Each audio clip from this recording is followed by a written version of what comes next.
Good afternoon. I am Senator Gray. We have several bills this morning, and what we will try to do is to announce the current speaker and the following speaker as best I can when we go through these.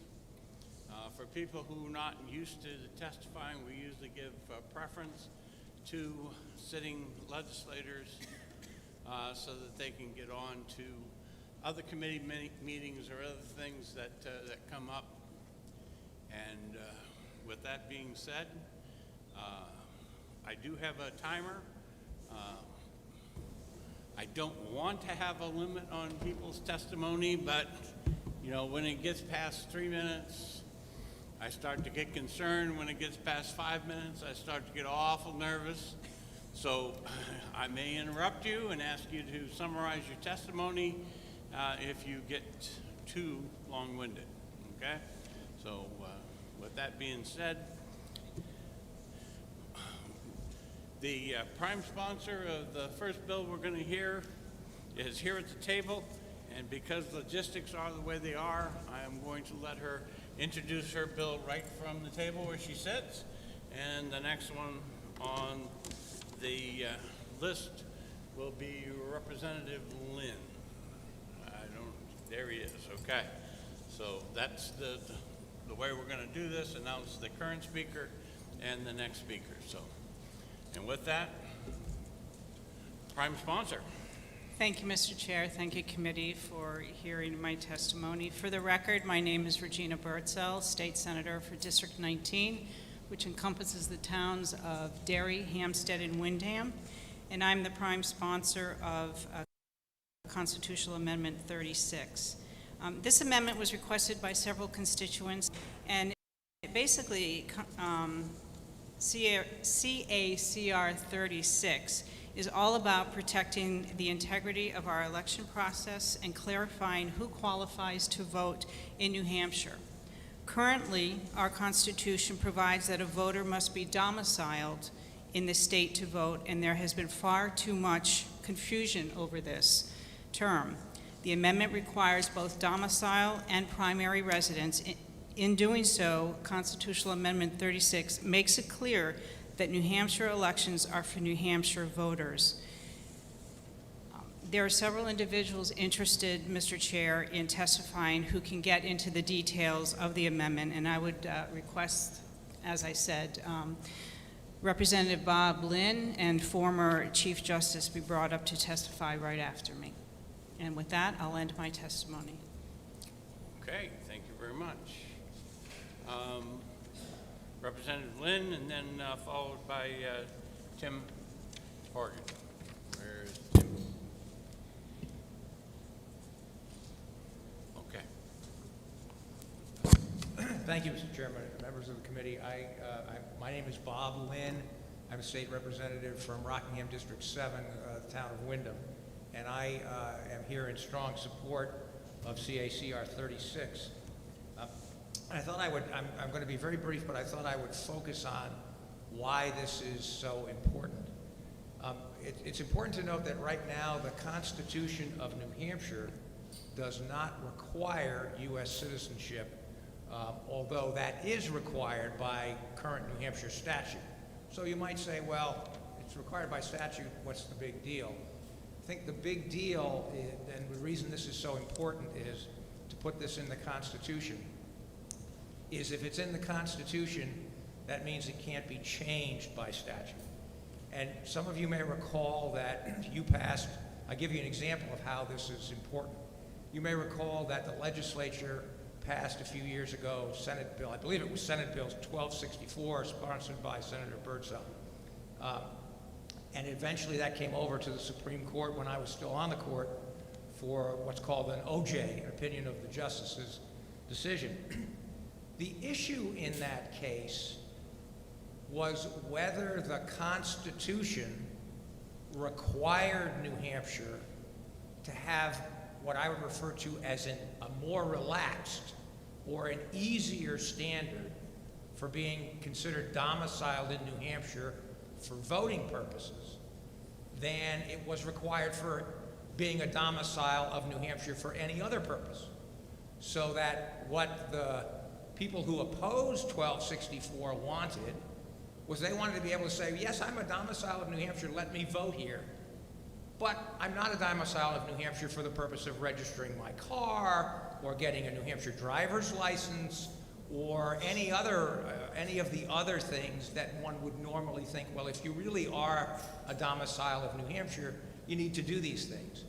That was the argument of the people who opposed 1264, and the Supreme Court said no, in that OJ, no, the legislature is not required to have a more relaxed standard for domiciliary for voting purposes as it does for any other purpose. It can, as that bill did, it can require the same standard. So that if you vote, if you say I'm domiciled in New Hampshire and I want to vote, okay. If you're assuming you really are domiciled, okay, then you can vote in New Hampshire. But you also have to register your car if you have a car in New Hampshire. If you drive in New Hampshire, you have to have a New Hampshire driver's license. And you know, interestingly enough, please understand, I absolutely am opposed to a broad-based tax in New Hampshire. But the one thing that I think would be very telling is it would be really interesting for some of the people who marginally say that they are domiciled in New Hampshire for voting purposes. It would be very interesting if New Hampshire had an income tax and those people had to report their income as New Hampshire domiciliaries from anywhere. So if they were earning money in Wyoming or New York or wherever, but they really were a New Hampshire domiciliary, they'd have to report their income in New Hampshire. I suspect if that were the case, and again, as I say, I'm not advocating an income tax by any means, it would be very interesting to see how many people would really be willing to do that are sort of these questionable people who say they're really domiciliaries or want to say they're domiciliaries only for voting purposes. So anyway, to get back to my main point, the issue that was not addressed in that opinion of the justices, but which I think is really something that the committee needs to take very seriously, is one of the things that was not addressed there is, well, could a future legislature decide that, yes, we want to give special status to some group to allow them to vote, even if they don't meet sort of the traditional domiciliary requirements? Could they have, for example, a relaxed standard for students and say, well, students, you know, they don't have to register their cars here, they don't have to do any, they can be domiciled in New Hampshire only for voting purposes.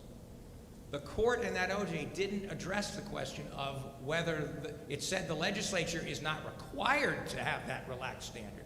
It did not address the question of whether the legislature could have that relaxed standard. And so that's an open question. It will not be an open question if you pass this constitutional amendment.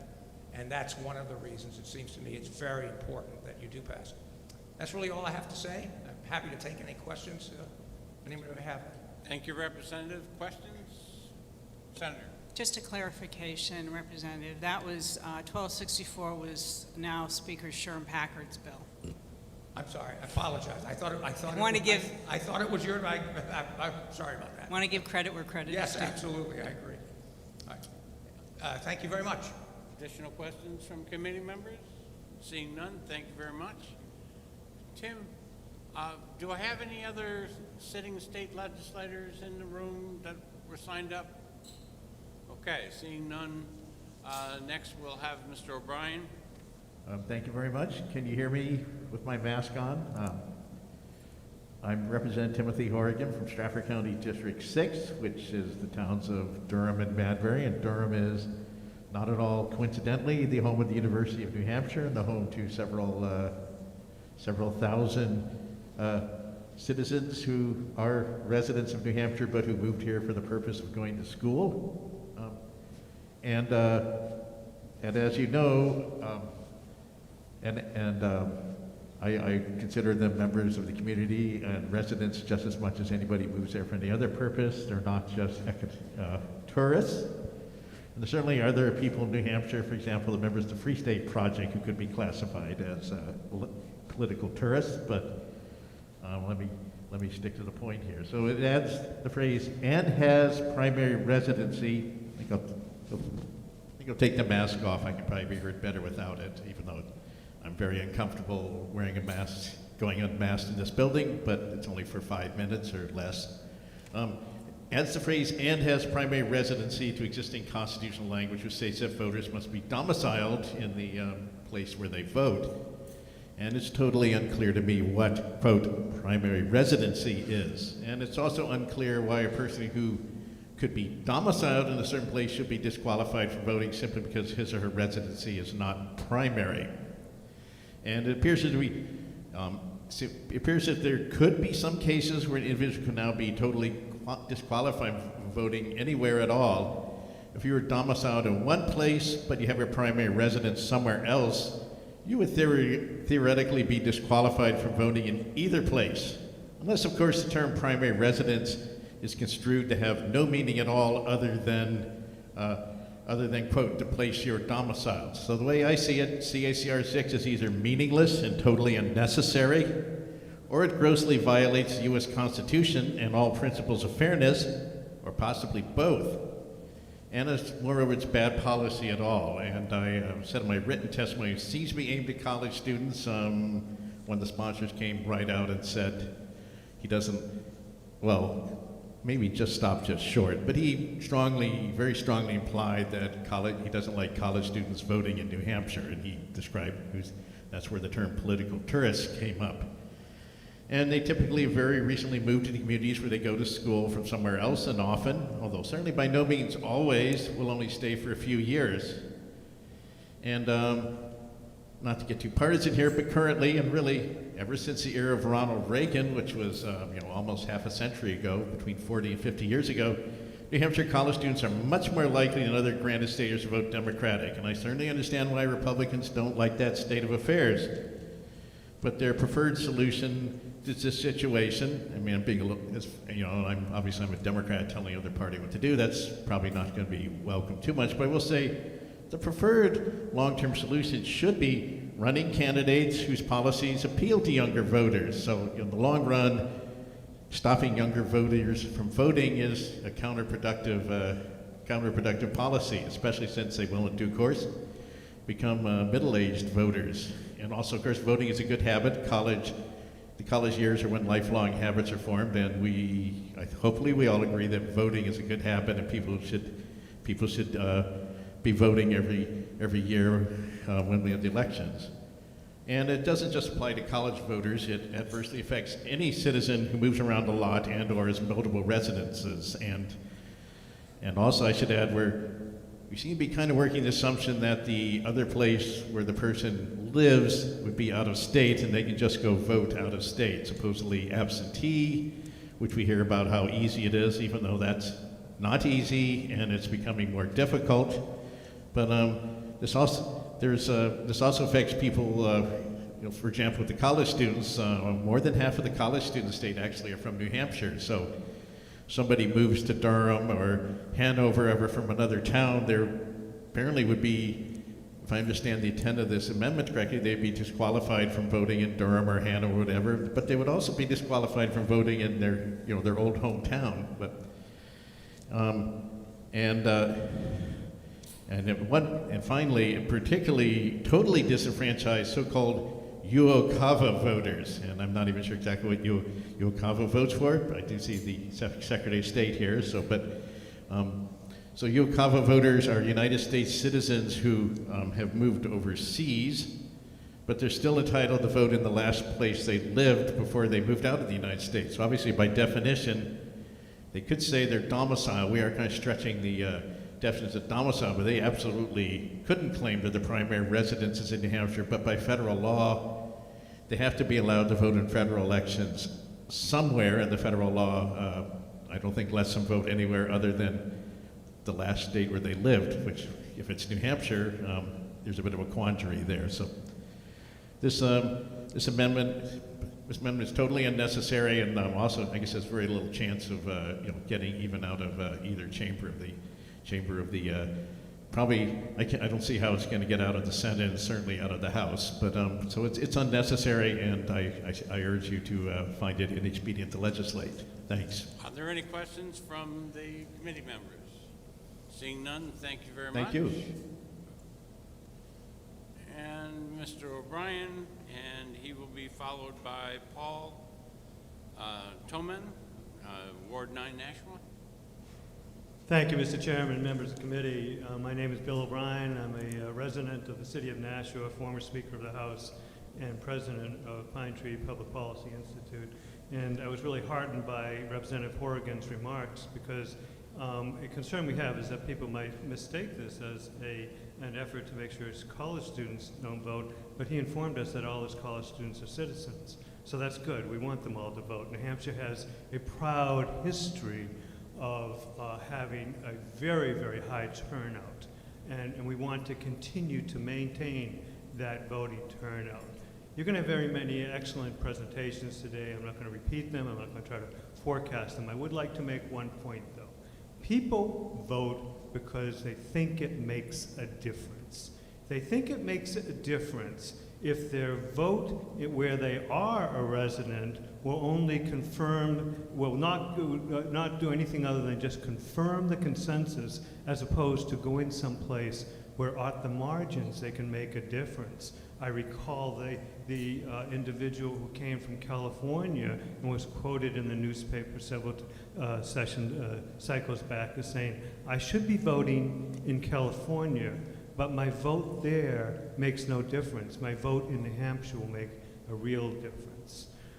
People vote also because they think their vote won't be diluted, it won't be stolen. We can see examples of how this works. In states where they adopt voter ID, not only does the voting percentage go up, but it is much higher than in states where they don't have a voter ID. People are confident in the process. This is a CACR, this is a constitutional amendment that is intended to promote voter integrity and therefore participation in our elections. It's basically saying to people that your vote will be joined with the votes of all your neighbors, all the other citizens of New Hampshire, to determine who will make our laws, whose executive political positions we will have to follow. It is intended to forecast to them the fact that they won't have to worry about voters coming in from other states and saying, my vote will make a difference in New Hampshire, so I'm going to vote in New Hampshire and bring to New Hampshire politics different than what the people there in their majority would want to live under. There's a great reason to pass this. It will promote turnout. It will meet people's expectations that they, and not the residents of other states, will choose their political leaders, will choose their elected officials, will choose the laws under which they live. Thank you. Questions from committee members? Seeing none, thank you very much. We've got Paul, then followed by Ray Chadwick.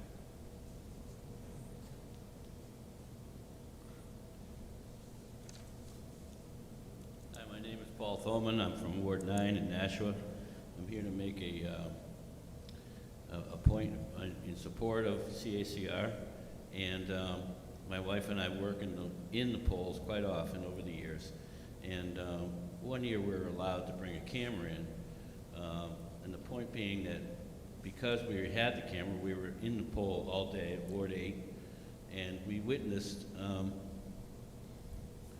a great deal of chaos. And it became apparent that it was surrounding the same-day registration people. The same-day registration people can be people that have IDs, some form of ID, and or they have, they're signing affidavits because they have no ID. We witnessed in the course of the day people walking out of the building with ballots in their hand. We saw people walking in and out of bathrooms with ballots in their hand. And what happens here is it brings a great deal of chaos to the room. There's poll workers now chasing people around.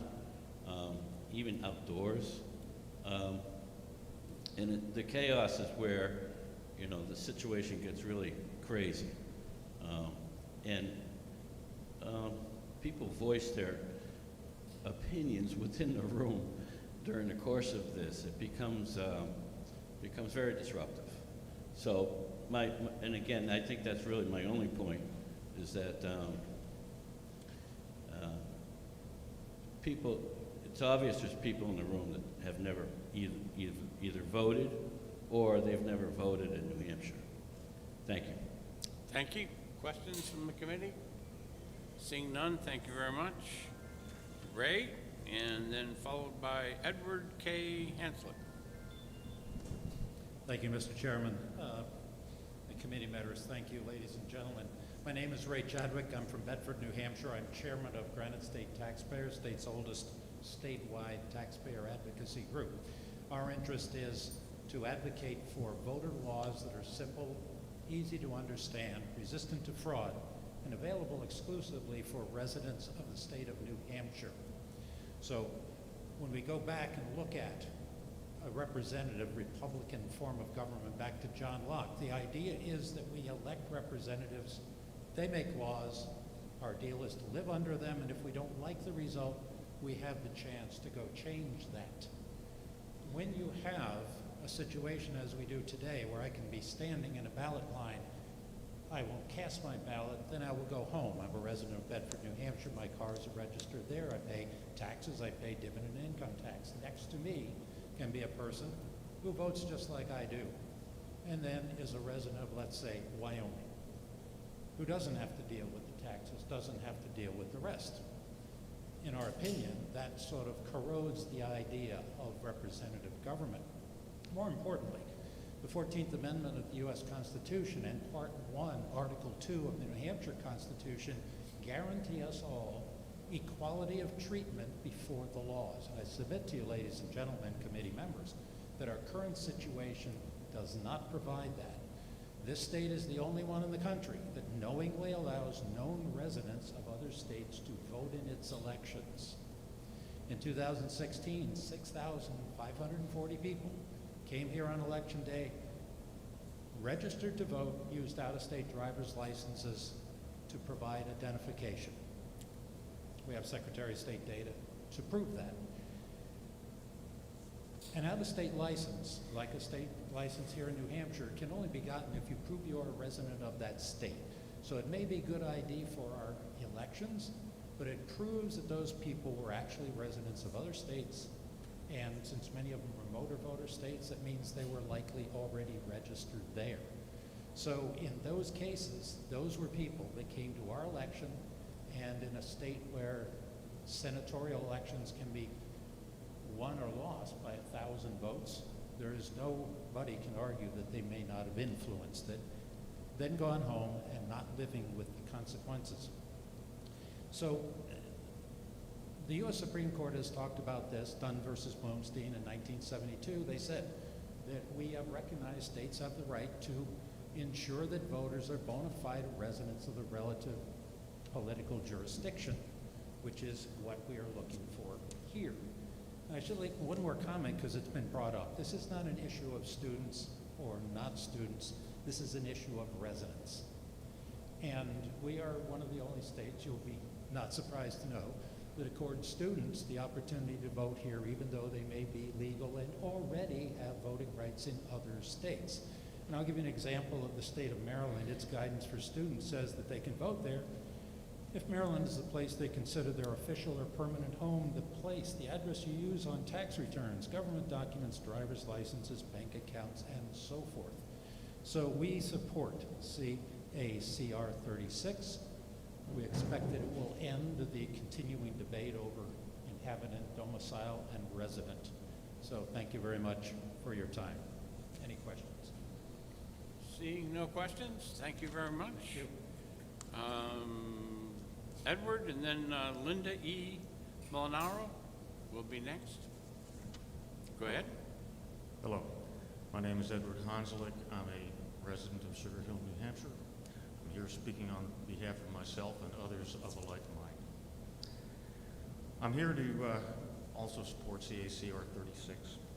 The passage of that would ensure primary residency and citizenship be the same criteria that every other state in the Union has. We're the only state, as has been mentioned several times, that allows non-residents to vote in our state and our national elections. I raised 4 children here in the North Country of New Hampshire. Their votes were not suppressed. Why? Well, one went to the University of New Hampshire. He voted in our state elections. Another one went to the Texas A&M University. She voted by absentee ballot because she took responsibility, because she wasn't helpless, because she was able to make decisions, because she took responsibility for her own citizenship. I have a daughter that went to the University of Florida. She wasn't disenfranchised. She wasn't suppressed in her ability to vote. Why? Because she was able to vote by absentee. I had a son who went to Ohio State University. The same thing. He was not disenfranchised. There was no reason to believe that they were going to be suppressed in their ability to function as citizens of the state of New Hampshire, because indeed they were citizens of the state of New Hampshire, not of Texas, not of Florida, not of Ohio. Indeed, those states would not have allowed them to vote in their state. Why would they? They wouldn't have to live by the consequences of their vote. Every state has a certain portion number of electors. Every state has 2 senators. We had, as was mentioned earlier, over 6,000 people from other states using their licenses that came in here and voted. Back in 2016, we noticed that we had one of our 2 senators who's elected for a term of 6 years, longer than any of these kids are in college. And I'm just talking about the kids, but I'm not just talking about colleges, but we'll get to the other. They're in for 6 years. We had one of our senators that lost an election by less than 1,000 votes, with over 6,000 out-of-staters that were voting in that election. That's wrong. I don't care if you're a Democrat. I don't care if you're a Republican. That's wrong as a resident of New Hampshire to know that we have even national elections that potentially are being swayed by people that have no stake in this state. They may be here after they're in school, but 65% of them get through. 35% don't even make it through. That's statistics that you can look up. At any rate, my kids were not emancipated. They were depending on me and my wife for any number of other things while they were in school.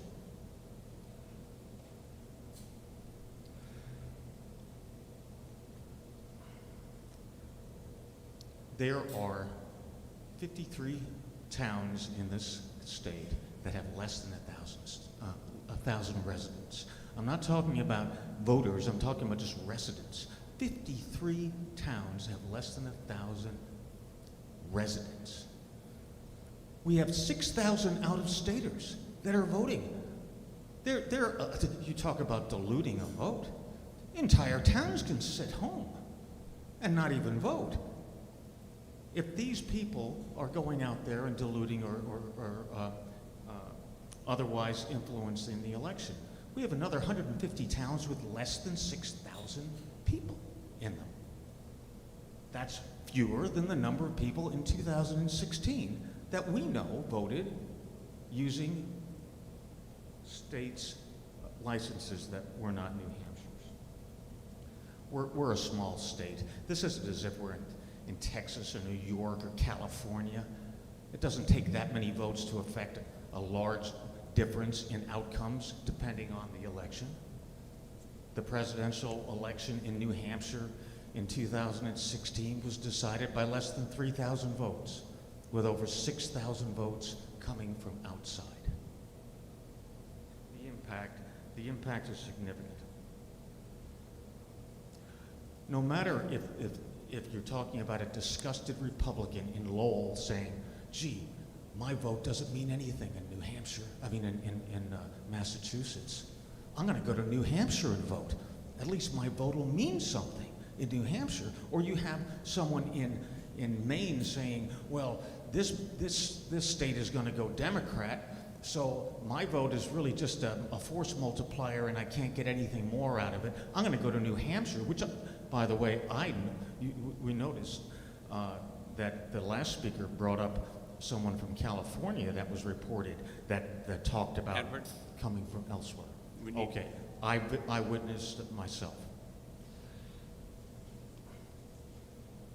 As residents of New Hampshire, as patriots within the state, I don't care whether you're a Democrat or Republican, I urge the support of CACR 36 and the forwarding of that right through the process. Thank you. Seeing no questions from the committee members, thank you very much. Linda, followed by Ellen from Tamworth. Good morning. Thank you for allowing me to speak today. My name is Linda Molinaro. I'm a GOP delegate from Campton. I worked the polls for the primary in Plymouth, New Hampshire, which is a short walk from the university. And I supported a candidate with a table outside, and I witnessed one busload after another with blacked out windows, out-of-state plates from Vermont, New York, Tennessee, Michigan, come in and drop people off to go in and vote. And I went inside and I asked the moderator, what is going on here? And I was bullied and sent out and was just basically told that if I didn't get out of the building, that they would call the police on me. For what? All I was doing was asking a question. What is going on with all the busloads of people coming in? Because people that were in the provisional line witnessed what happened, several of these young people came out and lifted the table I was at and threw it at me. So I am in favor of this, but I would like to see more of a specification of what qualifies domicile, inhabitant, citizen. I'd like it to be spelled out really well, because I have just seen too much. And even in the presidential election in Campton, I was outside and I witnessed cars from out of state coming in one after another after another. I support this very much, but I would like to see language that's a little more specific to that. The other thing too is I was never suppressed. I'm a veteran, and I served my country overseas, and I was never suppressed in doing an absentee ballot ever. And I support that. If students are here, they can easily do an absentee ballot from where they come from. So that's all I have to say, but I support this. Thank you. Thank you. Seeing no questions, thank you very much. Ellen, followed by Dean Poirier.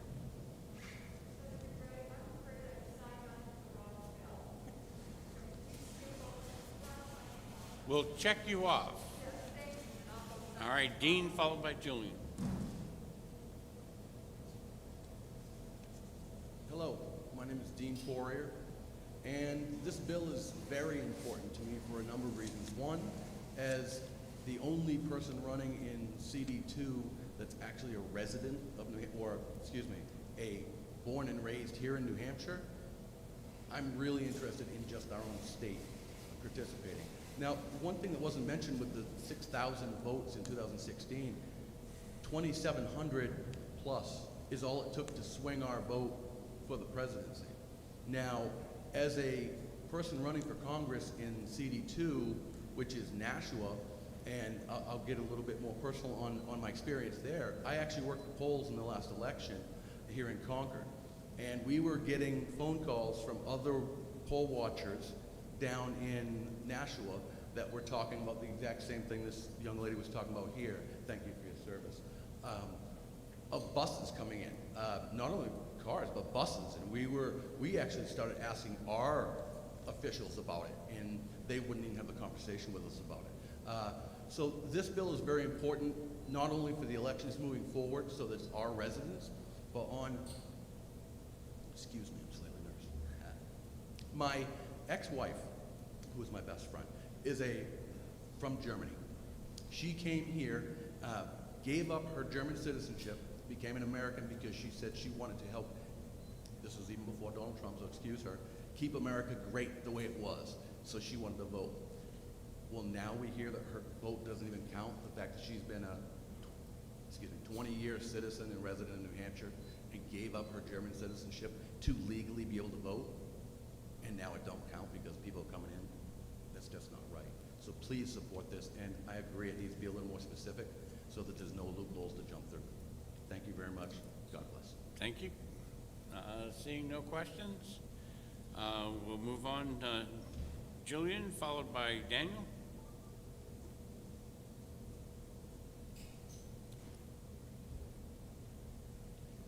Oh, my name's Julian Aciard. Fix this. I'm in Derry, New Hampshire. I want to start off by saying that I find it wholly disheartening that this is even up for debate, that this is even something that I would have to convince anybody of. This is about the integrity of the vote for everyone in New Hampshire, and I would hold it to be true that if this were brought up in, say, a few years and college children who pay out-of-state tuition were to be voting in large numbers for the Republican Party, that this argument would be reversed and we'd be having this very same discussion. And my position would be exactly the same then as it is right now, that every vote that comes from out of state who is not a resident of the state is disenfranchising those very voters here within the state who do not have the political sway with politicians, state reps, at the state, local, or federal level, because they do not have the funds to be able to manipulate how these people will vote when they are in office. Now, the way I look at this is very similar to the way the military votes. I was domiciled at Camp Pendleton. I still vote absentee in New Hampshire. I own no property in California. At the point where I decide that I want to vote in California, I have to get a California driver's license, an ID, I have to register an address there, and I am now subject to every other law in California and not exempt by any way of being a military member on active duty there. For these children who are here paying out-of-state tuition, by the sheer fact that they are paying out-of-state tuition, it is an admission that they are not New Hampshire state residents and that their domicile does not entitle them with any of the benefits of being a Granite Stater. And the role of votes here in the Granite State is to serve Granite Staters. So the idea that a college child that is only here as a transient for a few months at a time, often not even making it through their first year, should be able to determine the outcome of elections that last years in perpetuity is something that I believe to be wholly offensive to everyone in the state who casts their votes and follows the rules as is lined out in our state constitution and in legislation. Now, to vote against this, I view as to be an affront to everything that the Granite State stands for, everything that our elected representatives are supposed to be standing for, and an affront to everyone in the state. Thank you. Seeing no questions, thank you very much. And Daniel, and then followed by Karen Testament. Chairman, members of the committee, thank you for your time today. My name is Daniel Richard. I'm a citizen of the state of New Hampshire. I'm domiciled in Auburn, and my background is this subject. I'm a constitutional scholar. I've spent several years studying this subject. I spent a lot of time with Bill Gardner, and he and several other members of this body have asked me to address this issue. And so the first place I want to start is understanding. As Representative Lynn will testify to, if you ask them the question, we have to look at our Constitution the way it was written. In the Claremont case, it stated, interpreting an article in our Constitution, we will give the words the same meaning they must have had to the electorate on the day it was cast. In doing so, we place ourselves as nearly as possible in the situation of the parties at the time the instrument was made, that we may gather their intention from the language used, viewed in the light of the surrounding circumstances. Original intent. A lot of words are being used here, and there's a lot of word salad that's gone on for a long time. And I want to get to the root of what these definitions are. Susan B. Anthony was a landmark case for a variety of reasons, not only because she gave women the right to vote because of her activism. She was arrested in New York in 1873, and her case is profoundly important. Quote from the case: "The right or privilege of voting is one arising under the Constitution of the state, and not under the Constitution of the United States.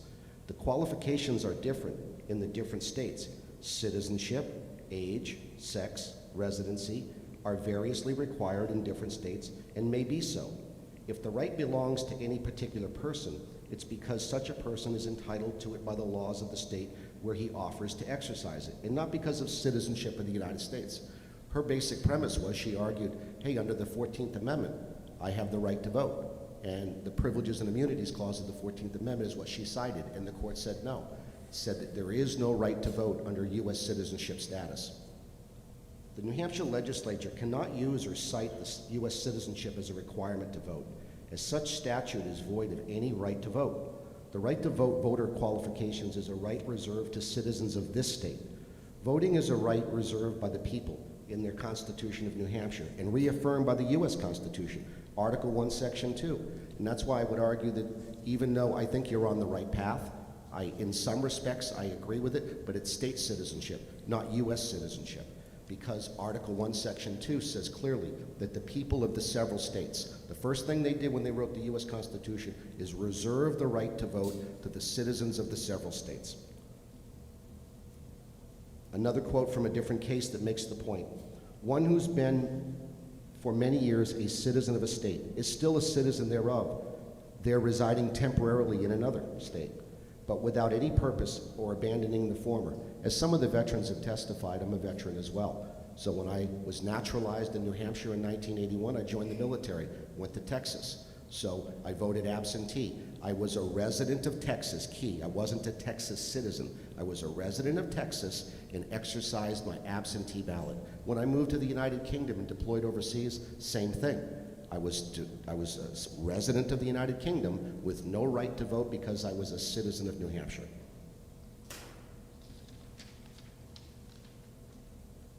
Same case, Steidler versus McQuestern. Residency and citizenship are wholly different things within the meaning of the Constitution and the laws defining and regulating jurisdiction of the circuit courts of the United States. And a mere avertment of residence in a particular state is not an avertment of citizenship in that state for the purpose of jurisdiction. How many of you know how many times the word resident is used in our state constitution?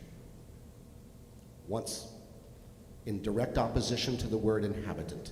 In other words, residents have no state constitutional rights, because if they did so, the language would have established that within our Bill of Rights, but it didn't. Definitions, or excuse me, before we move on to that, the U.S. Constitution, Article 1, Clause 4, to establish a uniform rule of naturalization. That power was delegated out of this body to the federal government under the U.S. Constitution. The word naturalization means the act of conveying the nationality of a state upon a person after birth. That's exactly what you're proposing to do here in some respects. And so I would say to you that within that act was also the Reserved Act that applies to this body. The last clause provided also that no person heretofore prescribed by any states shall be admitted a citizen as aforesaid, except by an act of the legislature to which the state in which a person was prescribed. So having said that, I'm going to wrap it up. I've read every voting law this legislature has ever written from 1784. I've left every one of you a packet establishing the very first statute law controlling this body, and it established the necessity of an oath. And the oath of affirmation, which is the same oath that you take, is what is required to become a citizen of the state. This was the law up until 1973. The basis of all of our changes to our voting laws are predicated on that change. In 73, they took away the definition of who a state citizen would be. It's not someone who simply moves here and establishes a domicile or residency, because we won't fix the problem. So with that, I oppose this bill. I've also solved the problem. Attached in the packet, Bill Gardner, Representative Ray Howard, and Senator Gaida asked me to rewrite all our statutes and bring this solution. It's attached to the package I left you. Thank you for your time. Seeing no questions, thank you very much. Karen, followed by Olivia.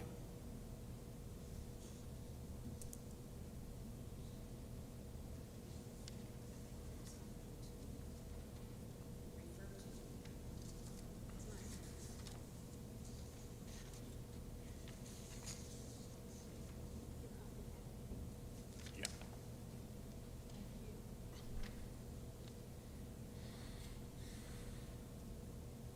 Thank you for allowing me to speak. My name's Karen Testerman. I'm a resident of Franklin, New Hampshire, former city councilor there, and current governor candidate.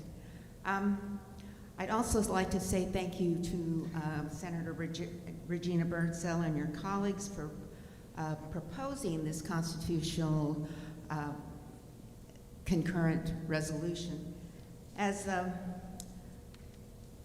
I find it very frustrating, and so therefore I am asking you to vote, to make an amendment. Actually, as it's written, I oppose this bill because it violates the 9th and 10th Amendment as well as the Article 7 of the New Hampshire Constitution, which states that the people of this state have the sole and exclusive right of governing themselves as a free, sovereign, and independent state, and do and forever hereafter shall exercise and enjoy every power, jurisdiction, and right pertaining thereto, which is not and may not ever hereafter be by them expressly delegated to the United States of America in Congress assembled. So after the ratification of the Constitution of or before, in order to ratify that Constitution, our founders were extremely adamant about the fact that we had to have state sovereignty, that we were independent states. And by including the United States in the amendment, we are in fact giving over our rights to the United States and making that a part of it all. And so therefore, I think it's important that you exclude the words "a citizen of the United States" and the other thing that I wanted to say is that while most of the people are talking about the student vote in this state, our biggest problem is not addressed in this. We need to address it in other ways. And if you go back to the lawsuit that actually enabled or that is used to enable students to vote here, one of the key clauses that is kept out of that reference is that it said that this student, who was he was a native of New Hampshire, he was going to school at Dartmouth. He said that his parents had moved away, and he said, after I finish school here, I'm going to go out of the state. And that's where the lawsuit originated. Now, the problem being that when it was decided, the court came back and said this student can vote if otherwise qualified. If otherwise qualified is always ignored. But if otherwise qualified would mean that he was an inhabitant who domiciled here. So therefore, that until you amend this, I'm against this bill. Thank you very much. Seeing no questions, thank you very much. Olivia, followed by Roy. Good afternoon, Chairman and members of the Election Law Committee. For the record, my name is Olivia Zink, Executive Director of Open Democracy, a nonpartisan, nonprofit, pro-voter organization. And it's really important, I'm here to speak in opposition of this constitutional amendment. It's already the case that only New Hampshire residents can vote in New Hampshire, and you have to prove citizenship in order to register to vote. CACR 36 is another attempt to sow distrust in our election. Also, because this also has a definition of primary residence, I am very concerned that this is an effort to keep college students who are legally domiciled here in New Hampshire from voting. I quickly looked up, there are 189,000 students here in New Hampshire, and Juxtaposed to the voting age population is about 5% of voters who may not be eligible to vote if this constitutional amendment passes. Happy to take any questions. Questions? Seeing none, thank you very much. Roy, followed by Lawrence.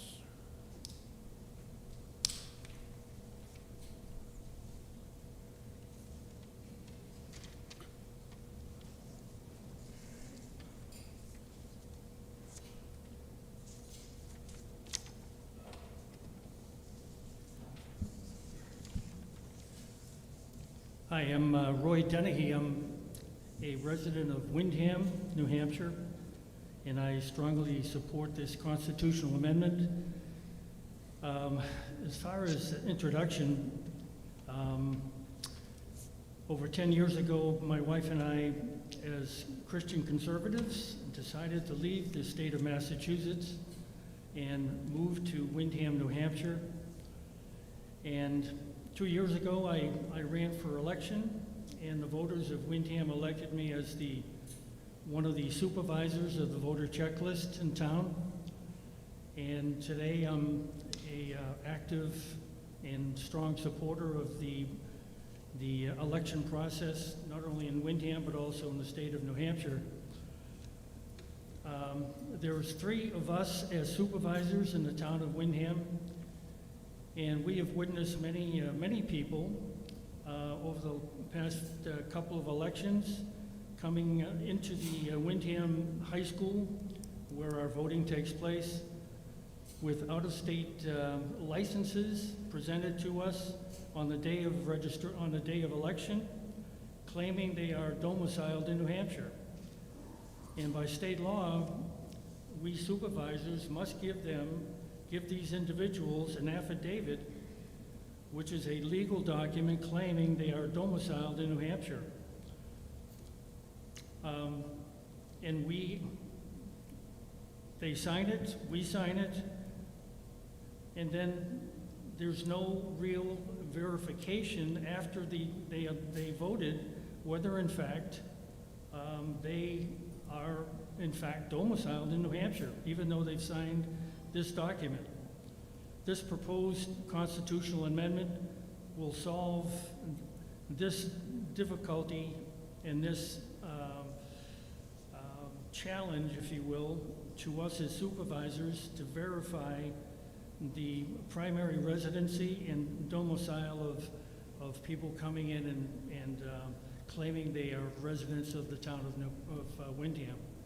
Thank you. Thank you. Seeing no questions. Lawrence, followed by Henry.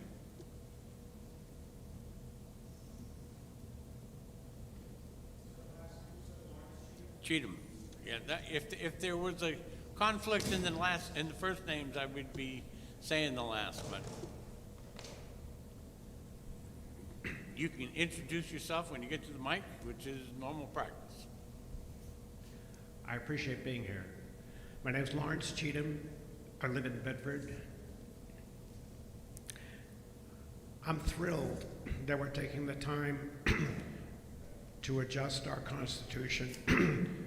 I think we should remember that as a New Hampshire colony, we rejected the European influences and 7 years later, in 1783, formed our own state. And this constitutional amendment improves on the sovereignty of the state of New Hampshire. I went to college in New Jersey, and on my way back to New Hampshire, where I raised 5 children, all of whom live here, I spent 6 years in New York City. I voted for John Lindsay, and I voted for Nelson Rockefeller. I look back on that great city 4, 5, 6 months ago, and I see local government deciding that 800,000 people might vote in New York City elections in Brooklyn, Queens, Staten Island, Bronx, and Manhattan. What a wonderful city, suffering from a delusion of identity. My grandparents are all immigrants. When they came here, they had to renounce their citizenship elsewhere It was a significant step. My father was 1 year old, but in 1942, when he received his commission to fight in World War II as a naval officer, he reaffirmed his allegiance to the United States. Good citizens affirm their allegiance to the state and to the country they belong to. Where do foreign students who go to Southern New Hampshire University or anywhere else in our system, where do they renounce their allegiance to the countries that they are birthright to? What if they say that they really feel that they're going to be coming back here and making a career in New Hampshire, they're domiciled here today and they're going to return? They make no such pronouncement. And yet, there is a process for anyone who wants to vote in the United States of America. It's called naturalization. I close by reading something from 1880. It is my grandfather's certificate of citizenship executed in Manchester.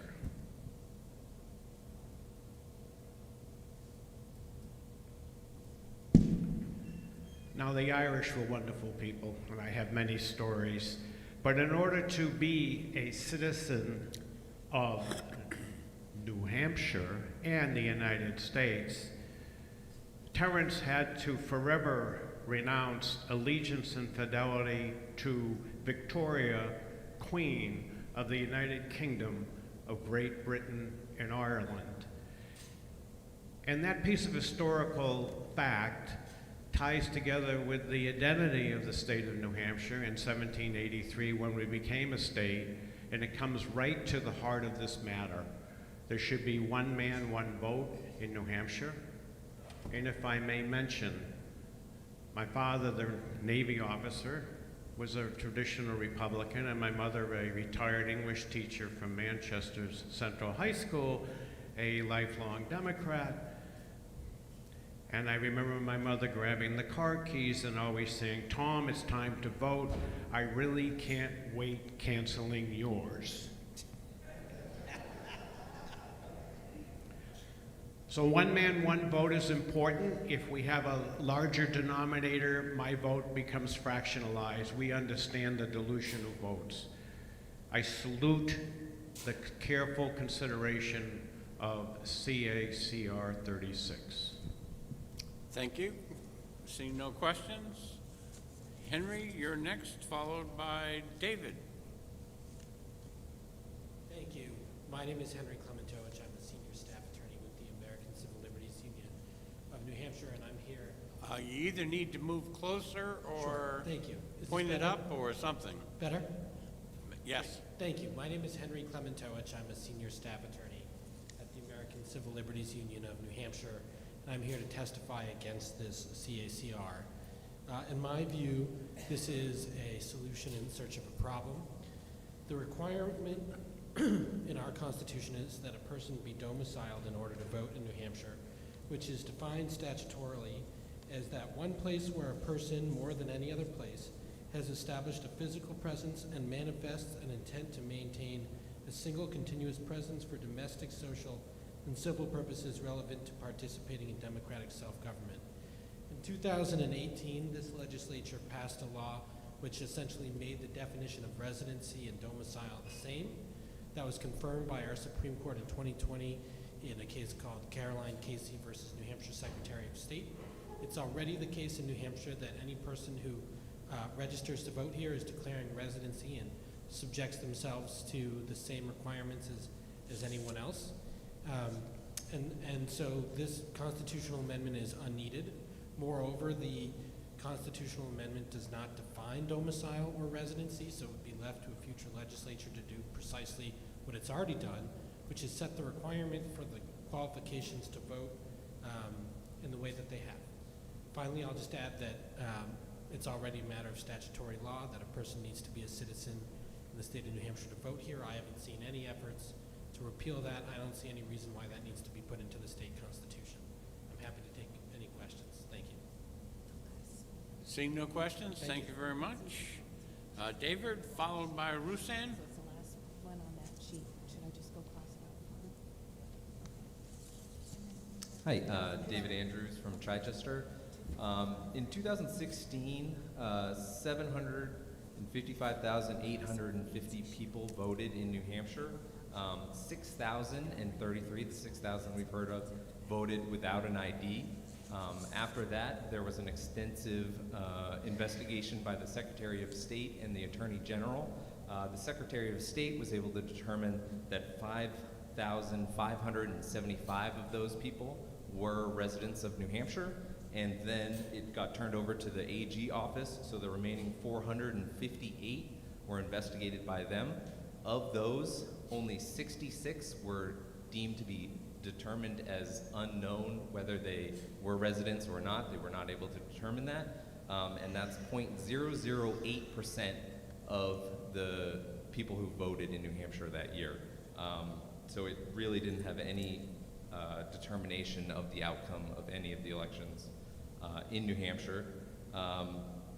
This is really very clear what this congressional amendment is trying to do.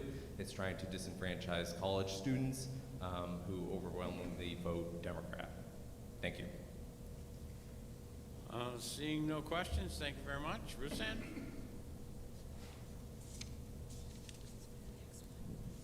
Thank you, committee chair. Thank you, committee members.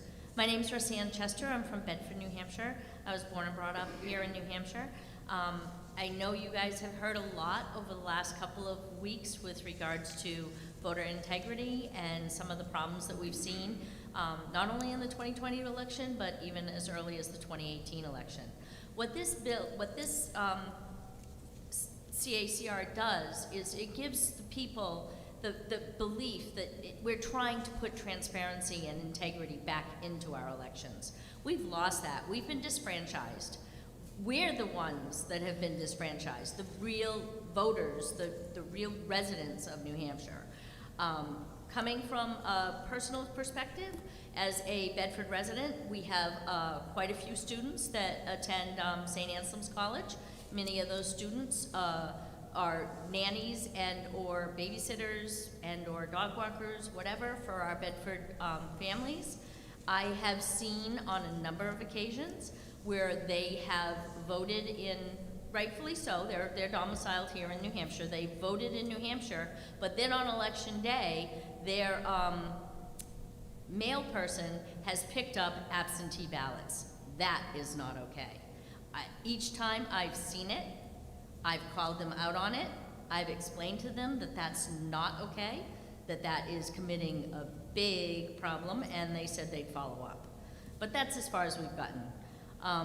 The other thing is that I too, as a Bedford resident, has seen in 2020 the black vans come into our parking lots with out-of-state vehicles, and 7 to 12 people getting out of those vehicles, none of whom I recognize. There's only 22,000 people in Bedford, and I know a lot of them. I've been there a long time. And at no point in time, and I donate my time to bring people to the voting polls so that they can vote. So regardless of how they vote, I bring them there. So oftentimes I'm there with more than one person also. The difference is that I'm not going in and providing proof that they are residents of Bedford. I just would like to close with if there is a House Bill 1093 coming before the Transportation Department later on this week. That bill permits non-resident aliens living in New Hampshire on a temporary basis to obtain a driver's license. If something like that bill were to pass, that's just going to further erode our election process. And I'll take any questions if you have any. Seeing no questions, thank you very much, and close the public hearing on this bill, and we will open the public hearing on Senate Bill 255. And since the prime sponsor is up here at the table, I will not ask her to go up to the microphone and let her testify right from here. Thank you. Senator. Thank you, Chairman Gray. And members of the committee. For the record, I am Senator Rebecca Perkins Quokka, proudly representing Senate District 21. I'm here today as the prime sponsor of SB 255, which seeks to establish redistricting criteria. Per the New Hampshire Constitution, the legislature is required to redraw its legislative districts every 10 years following the release of our census. The aim in redrawing the districts is to ensure that our political representation is reflective of our population. At the core, The gentleman up here is having difficulty hearing you, so pull the mic up a little closer and speak sure, a little is that slower. better? The You aim. can start over. That's okay. The aim in redrawing the districts is to ensure that our political representation is reflective of our population. At the core, redistricting is about fair and equal representation. Every district in every election should allow each New Hampshire resident's vote to count equally. In some states, this redistricting process is fair, transparent, and independent. Districts are drawn with public input, making sure the population and party affiliation is as equal as possible. Over the years, the redistricting process in New Hampshire has been dramatically different. Current legislation allows the redistricting process to happen behind closed doors and without public input. This can lead to gerrymandered districts aimed at keeping one political party in power for a decade. SB 255 aims to protect New Hampshire voters by creating a specific prohibition on partisan gerrymandering. Just last month, we saw the Ohio Supreme Court strike down a clearly politically gerrymandered map, and that is the aim of this legislation. By putting this prohibition in statute, New Hampshire makes it clear that under no circumstances will political or other gerrymandering be tolerated. Never in recent history has our country suffered from more deep partisan division. Last year began with an insurrection at our U.S. Capitol, where hatred and violence took the place of civil discourse and peaceful protest. Of all the ugliness laid bare that day, one thing was made dramatically clear. The divide caused by gerrymandering, where extreme political candidates thrive, must end. The best ideas are arrived at through robust debate, where citizens representing different ideologies are given the opportunity to engage and contribute to our democracy. By creating guidelines, we guarantee that future legislators will draw a fair and impartial map based on people and not politics, based on representation and not partisan power. In this way, we can discuss political ideas with each other at the door. We can call each other on the phone. We can exchange ideas, have debates, and see the other side. Without fair maps, we lose this. We lose something that, in my mind, makes New Hampshire, New Hampshire. I grew up here and am proud of our political tradition, but the more tortured our maps get, the more we distort the will of our voters, the less this state and the policies that it passes reflect its citizens. But we can fix this. We can pass SB 255 and ensure that going forward we will put politics aside and do the honest work that our residents elected us to do. I ask for your support on SB 255. If you believe that maps should not be gerrymandered, it should be an easy vote. Thank you, Mr. Chairman, and I'll take any questions. Seeing no questions, thank you very much. Tim, I saw you come in, followed by Teresa. And it looks like KENN something.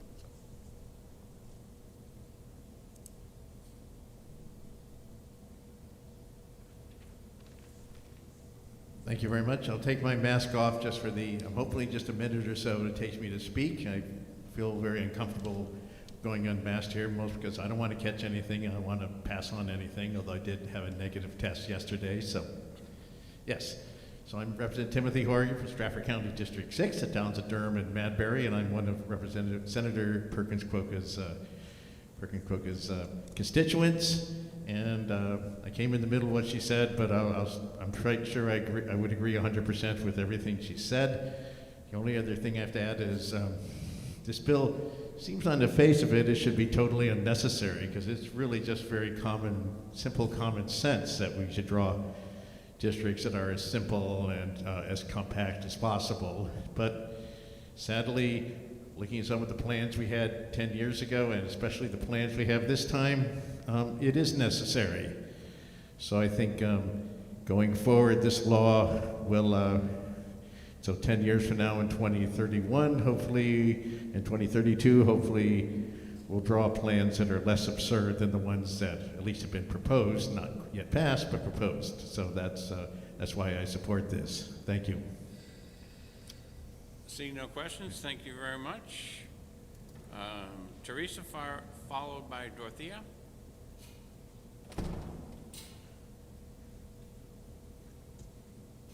Good afternoon. Can you hear me? Okay. My name is Teresa Kennett. I am a lifelong New Hampshire resident. I currently live in Conway, New Hampshire, and have done so for the past 45 years. I sincerely appreciate you giving me this opportunity to talk to you about the amendment, which I support. The plan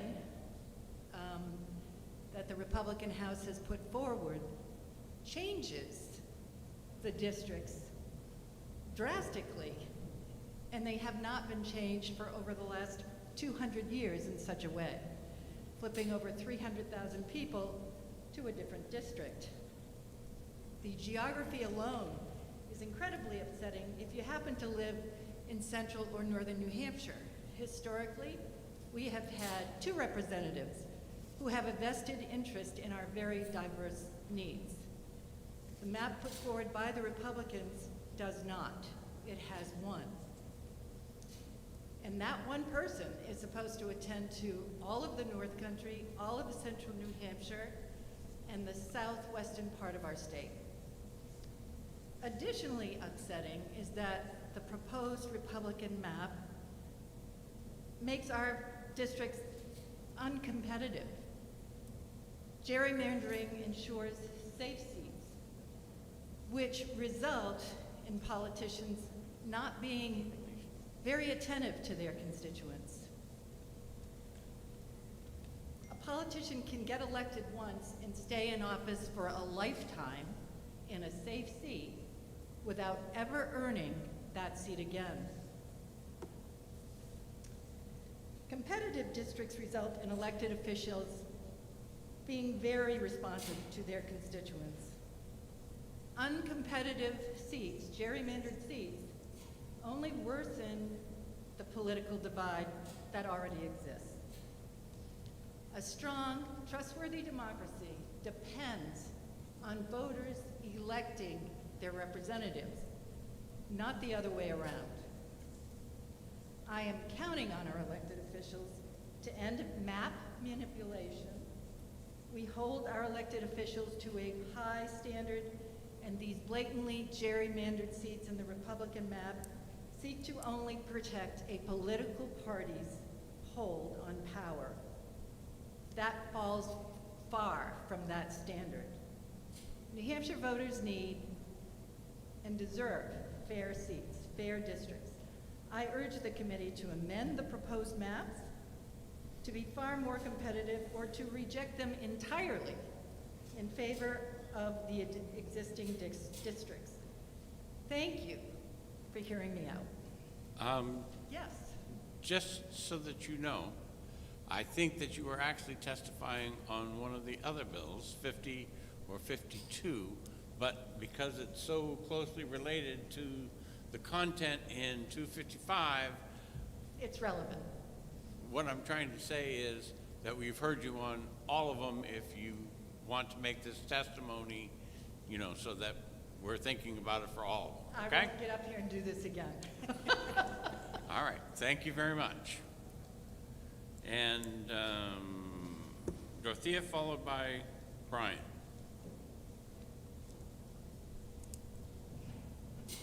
I think I, in the same situation, I'm here to speak against HB 52, but it is relevant. If the committee has no problem, we'll let you testify now, and then you can sit down and smile. Okay, I'll do it. Good afternoon. My name is Dorothea Siebold. I live in Jackson, New Hampshire. I've been a New Hampshire resident for over 46 years. I recently retired after 32 years as a general manager for a large retail development in Conway. I served as the first female town moderator in the town of Conway, and I oversaw many local and national elections in that position. I'm here today to share my concern and alarm over the redistricting plan proposed by the Republican majority of the State House. I do not pretend to be a redistricting expert, but I can see that this plan upends over 140 years of bipartisan agreement on the formation of New Hampshire districts. While the 2020 census revealed small adjustments, are necessary to keep districts fair, no reasonable representative in this state would allow this blatant and partisan gerrymandering attempt. Most alarming is the prospect of the North Country, which already receives scant attention from those in power in this state, further losing representation, which means we lose our voice. With this plan, there's no need for politicians to speak to all of us in order to be elected. We deserve redistricting that reflects the shared concerns of the communities that make up the district. Creating blatantly partisan districts further erodes the will of the people and allows for more and more extremists from both parties representing us. As Teresa said, these representatives no longer care about our concerns for clean water, property tax relief, affordable housing, or any of the real problems that are facing our state. Instead, they will serve only the interests of the minority and be a part of a growing and frankly alarming national effort to retain power at almost any cost. We respectfully request the committee to amend the maps as has been stated here today. And in closing, what we see in other states just cannot come to New Hampshire. We are the first in the nation primary status. We have long held that our votes best reflect not only the will of the people of New Hampshire, but of the country.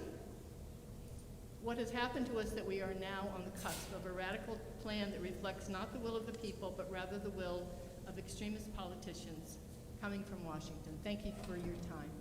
Thank you. Seeing no questions, Brian, followed by David.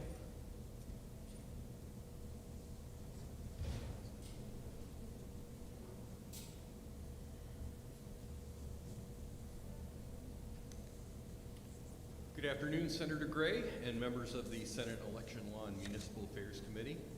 For the record, my name is Brian Beal. I'm Deputy Director of Open Democracy Action, a nonpartisan, pro-voter organization based in Concord. I reside in Senator Gray's district in Alton and have formerly lived for over 30 years in Senator Ward's district, and I'm here to speak in favor of SB 255. There were some improvements for this cycle of redistricting in New Hampshire. We had more opportunity to give testimony, which the voters greatly appreciate. We had the opportunity to review the documents posted to the committee, and thanks to the special committee's website and upload portal, which is very helpful. But one area where both the House Special Committee, the Senate Redistricting Committee, and this committee have fallen woefully short is the transparency of the redistricting criteria. To be frank, there hasn't been any transparency of the criteria. To establish its criteria for drawing maps, the Mapathon group consulted the New Hampshire Constitution, the New Hampshire statutes, the U.S. Constitution, the Brennan Center's extensive resources, resources from the National Conference of State Legislatures, New Hampshire Supreme Court cases, and the U.S. Supreme Court cases. We were astonished that New Hampshire uses such a haphazard approach to something as important as redistricting. There should be a published standard operating procedure which informs the committee and the public of what information will be used in the mapping process, where it was applied, and why. As to the specifics of SB 255, Open Democracy Action supports this bill but thinks it should be amended to include the Executive Council in addition to the New Hampshire Senate and New Hampshire House. Given the gerrymandered 2010 Executive Council maps, the provisions of SB 255 should apply to the Executive Council as well. Regarding communities of interest, we strongly recommend that regional high school districts or regional high school, I misspoke. Regional school districts or regional high school areas must be included. In the Mapathon's research, it was the #1 cited community of interest. Perhaps adding educational could be added to the paragraph defining communities of interest in the bill. Quote, for the purposes of this paragraph, a community of interest is defined as an area with recognized similarities of interest, including but not limited to racial, ethnic, economic, educational, social, cultural, geographic, or historic identities. We also strongly support the provision that, quote, the plan as a whole shall not have the intent or the effect of unduly favoring or disfavoring any political party, incumbent, or candidate for office. Given the partisan manipulation of the redistricting in the last 2 redistricting cycles, such a provision would serve the best interest of the voters and would get the representation that the voters deserve, not the representation chosen for them. Voters should choose their politicians, not politicians choose their voters. Passing SB 255 and putting New Hampshire's redistricting criteria into statute begins the process of true transparency for the public and fair, competitive, and sensible voting districts. Thank you for the opportunity to speak. In the handout that I gave you, I know I took taking care of the New Hampshire paper industry by giving you so much, but there are some good resources there from the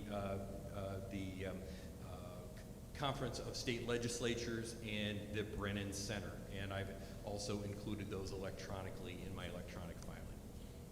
Good too. Are there any questions? Seeing no questions, thank you very much. Thank you. I'm going to take David, followed by Dan. I'm going to clean off the microphone, if you don't mind.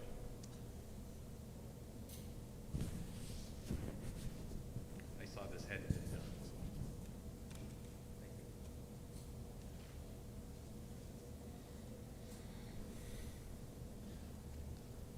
Thank you. Hi, David Andrews, Chichester. I'm here to testify in support of SB 255. I personally have probably drawn more New Hampshire maps than maybe anyone else. I have, if you see my Dave's Redistricting Act profile, I have hundreds and hundreds of maps on there. So I know the importance of criteria in the mapping process. Firstly, it gives you somewhere to start in that you need to start with some kind of way to put a map together or you're never gonna get anything done.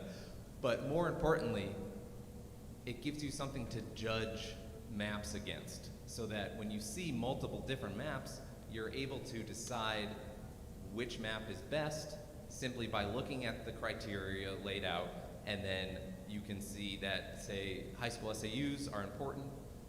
That's maybe the #1 community of interest. How many of those are broken up? You know, there are 10 of these in this map, there's 5 in the next. The one with 5 high school SAUs is probably better. Now there's tons and tons of different criteria that you could lay out, but laying out criteria is extremely important. Firstly, I think this should have been done months ago or a year plus ago, but you know, better late than never. So if we can establish criteria for drawing maps in New Hampshire, it will be extremely important in order to be able to judge those maps that come out of committees and to judge maps that citizens submit to the committee. Otherwise, it's kind of just choose your own adventure, and we're going to end up where, you know, the story doesn't end well. So thank you. Seeing no questions, thank you. Dan, followed by Linda. Thank you, Mr. Chairman and members of the committee. For the record, my name is Dan McGuire. I'm from Epsom. One of the things I do in odd-numbered years is assist the Honorable Don Gorman in training freshman legislators on how to be effective. And one of the things we suggest to them is that when considering any piece of legislation, there are 3 questions they should ask themselves. First, is it necessary or needed? We could argue that for this. Second, is it already on the books? Clearly, this is a new chapter. And third, is it enforceable? And that's where Senate Bill 255 falls flat. This bill is entirely unenforceable, and it would have no effect on the redistricting process, whether it passes or fails. The reason is that the redistricting process is a legislative process, and it is entirely ineffective to try to control the legislature by legislation. As you will see from the following bills, all of those are pieces of legislation. And so they would, if they pass, they would have an effect over any existing legislation. because they themselves are laws. It's not possible to create a law that controls future legislators. The only way to control legislators and their actions is either with the rules that each body passes, but those only have effect on that body for that term, or by constitutional amendment, because the Constitution overrides law, right? So my point is simply, this law would have no effect. Thank you. Thank you. Seeing no questions, appreciate that. And next was Linda, followed by Richard. Good afternoon, Senator Gray and members of the Senate Election Law and Municipal Affairs Committee. My name is Linda Olson Bundy and I'm from Antrim. As I've learned about redistricting and followed it through the current process, I've observed the need for guidelines that go beyond the basic numerical parameters presently in place.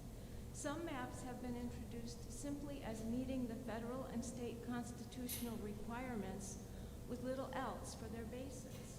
Other maps have been presented with more explanation of the reasoning and thinking behind the drawing of district lines.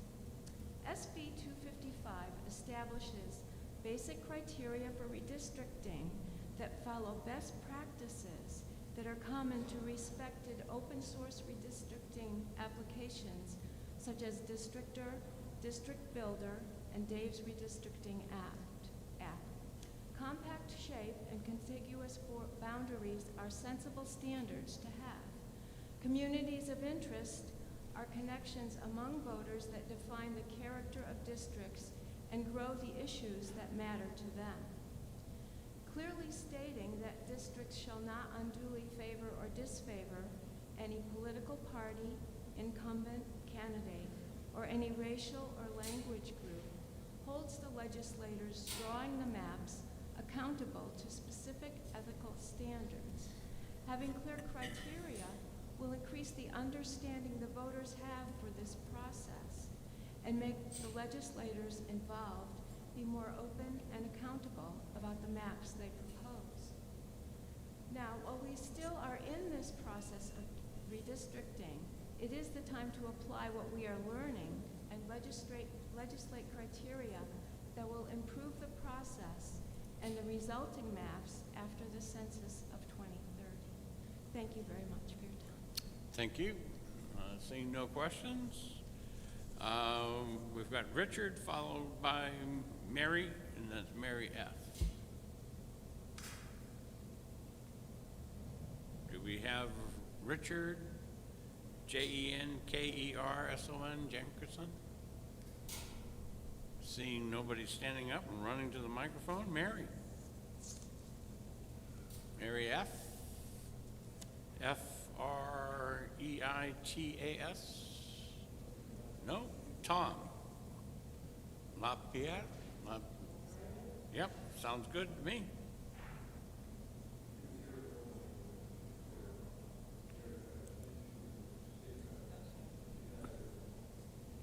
All right, well, if she comes back, we'll still be here. Go ahead, Tom. Hi, my name is Thomas LaPierre. I'm a resident of Milton, New Hampshire. And I just am here as a common sense person. I looked at what was proposed as the redistricting map and was frankly horrified. I've lived in New Hampshire for over 20 years, well over 20 years, and it's always been this bisected thing. And when I would hear about gerrymandering in states and stuff like this, I said it could not happen here. I looked at that map, it said it's happening here. And frankly, as I said, I was horrified. What passes for a conservative these days is extremely strange.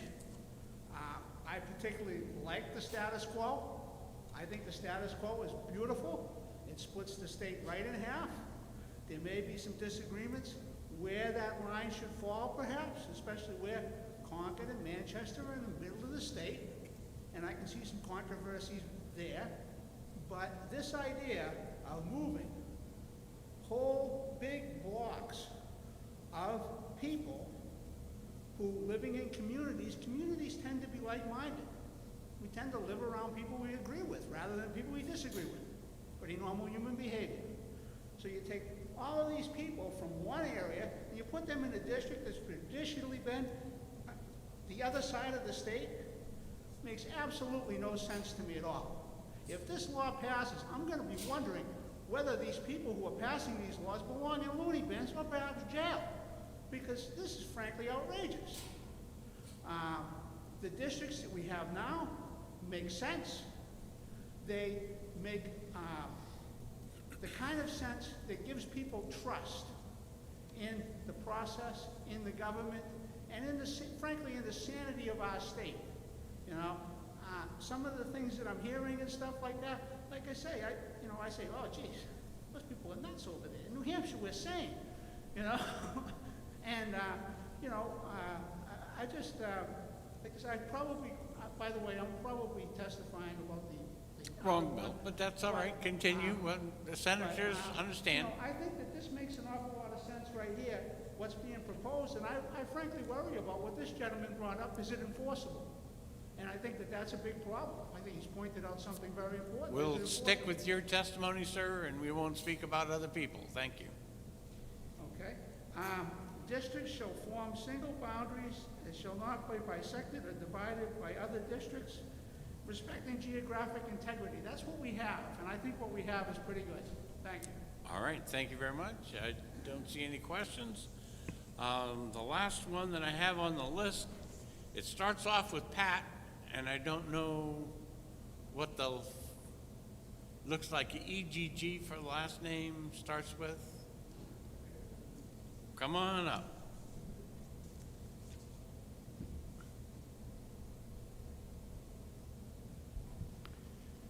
My name is Patrick Eggleston, 9 Conifer Lane, Amherst, New Hampshire.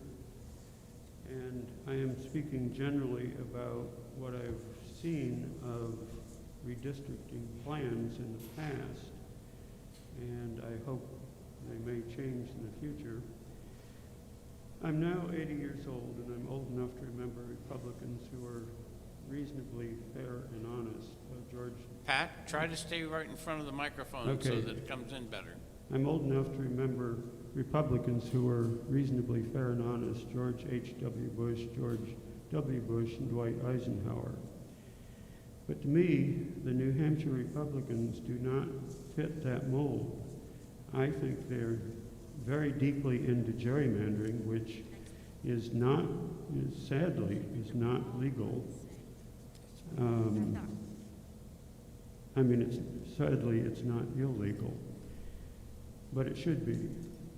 In a fair system, there would be a committee of equal numbers of Democrats and Republicans doing this redistricting. There should also be one math person who knows how to test for gerrymandering, which is doable these days.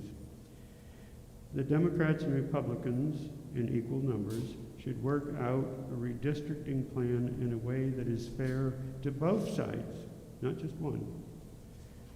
The math expert should test the plan to see if it is gerrymandered. If it is gerrymandered, the process should start over and continue until they can get a plan that is not gerrymandered. As it is now, the gerrymandering is so obvious that most people would see it if they look. One example is the 3 college towns, Plymouth, Hanover, and New London, were put into one district. Was this to get rid of those pesky college students in one little district and not have them bothering the rest? Also, Chris Pappas was put into a district that is 80% Republican. Is that fair or reasonable? I don't think so. Whatever redistricting plan emerges, and I hope it won't be the one I heard about a week or so ago, it will dictate that the outcome of elections for the next 10 years. Is this gerrymandering done because Republicans think that they cannot win without cheating? Thank you. I don't see Mary back. So with that, we'll close this public hearing and we'll start the next one in just a minute.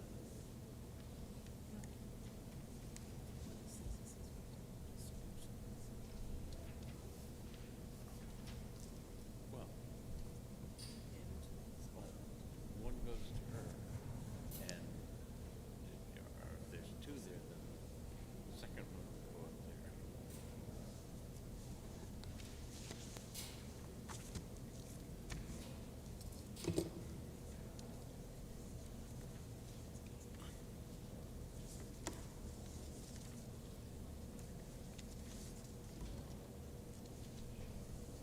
Thank you, Olivia.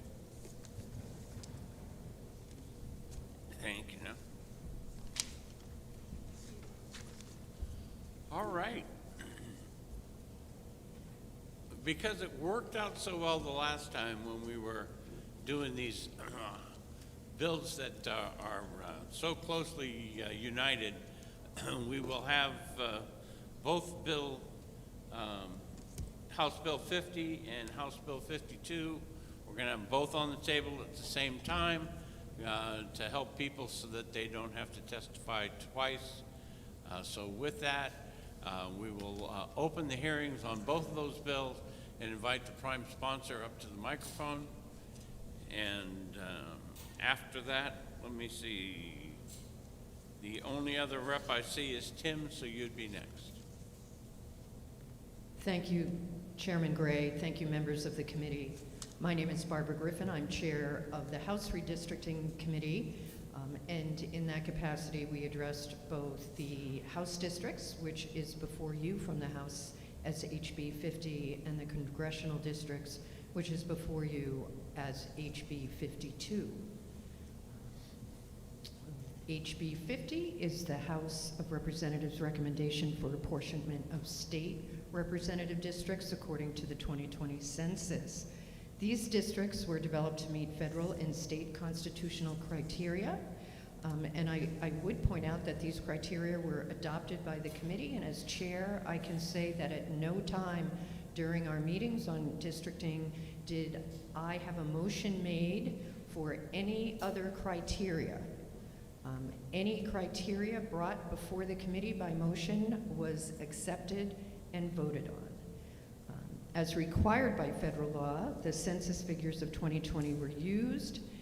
We gave consideration to the fact in the House we actually could have 375 members instead of 400, and we decided as a committee to remain at 400. And then we allocated those 400 representatives by a unanimous vote of the committee between the counties. Due to population shifts, Cheshire, Coos, and Grafton lost a representative, and 3 counties, Hillsborough, Rockingham, and Stratford, gained a representative.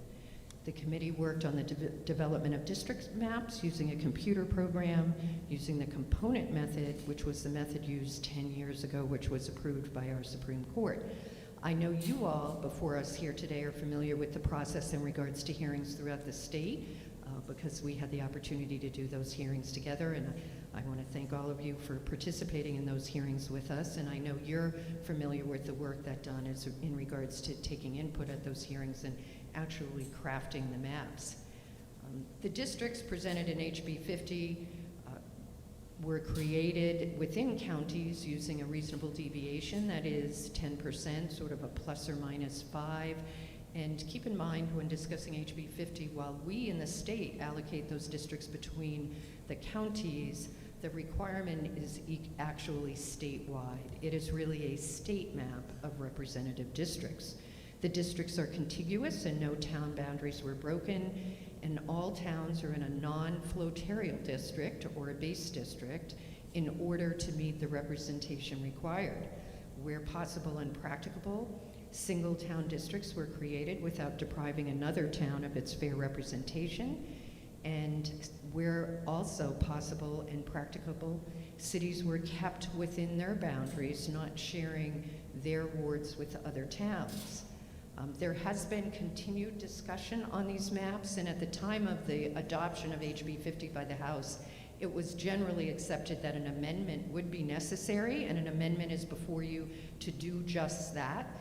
It's in your calendar today on page 46, Amendment 2022-339. And there will actually be another amendment, and I apologize to you senators for that, because the reason there'll be another amendment consistent with the amendment you have in the calendar today is because I was literally on the fly last week as this amendment was being drafted and coordinated with OLS, being in other states on the East Coast, a couple of other states on the East Coast, and I missed a few things. One of the reasons we knew there would have to be changes was, as you know, the census data was late, and that meant not only was it late to our committees, it was also late to the cities. And the cities have to work through the process of new wards, and they often have processes by their own charters that requires votes as late as, I think Manchester actually might have taken a vote in December, but there were votes going on in January. That's one of the reasons why we're legal and practicable. We propose keeping cities together, such as Somersworth, or in the case of Franklin, a city that actually asked for us to keep the wards together. However, in many cities this was not possible. Cities renumbered some of their wards, or the populations that they assigned to the wards, which we assumed was going to be sort of an equal divisor of the city population as to the ward numbers, was not quite the same. And as a result, we needed to make changes where wards might be with a district outside of the city, contiguous but not in the city. So in the amendment before you, a change has occurred in Manchester district to the wards and the adjoining communities still meeting all criteria. Keep in mind that there's also always a continuing effort to look for single town-based districts or smaller districts, which can be sort of appended to adjoining communities. And in some cases, the change, for example, in Hillsborough resulted in, like my own community, actually decreasing a rep while giving better representation to other communities because we have already a base district with our own representative. Float districts in Concord, Merrimack County were changed to reflect the new ward lines, but the number of float districts stayed the same. I just want to check to make sure that there's nothing on my notes, which of course go all over the paper I missed. And in COAS, Berlin, there is a change. In Berlin, it is now given its own representative, which in the HB 50 as passed by the House did not occur, but adjustments were made with Kilkenny and Jefferson in regards to a new float. That's what's in your calendar today.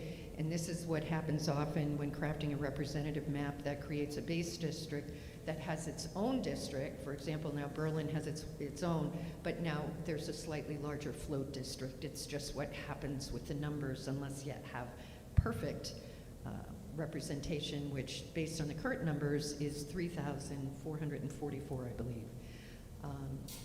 So the other issue which you do not have before you, which you will be getting, is we needed to swap wards in Laconia, Ward 2 for 4, and I'll be asking for your support to that change, along with a change that you will be seeing in Rockingham County, where again, we've created 2 new single town districts, but there's a float, which is a trade-off, as you're aware of.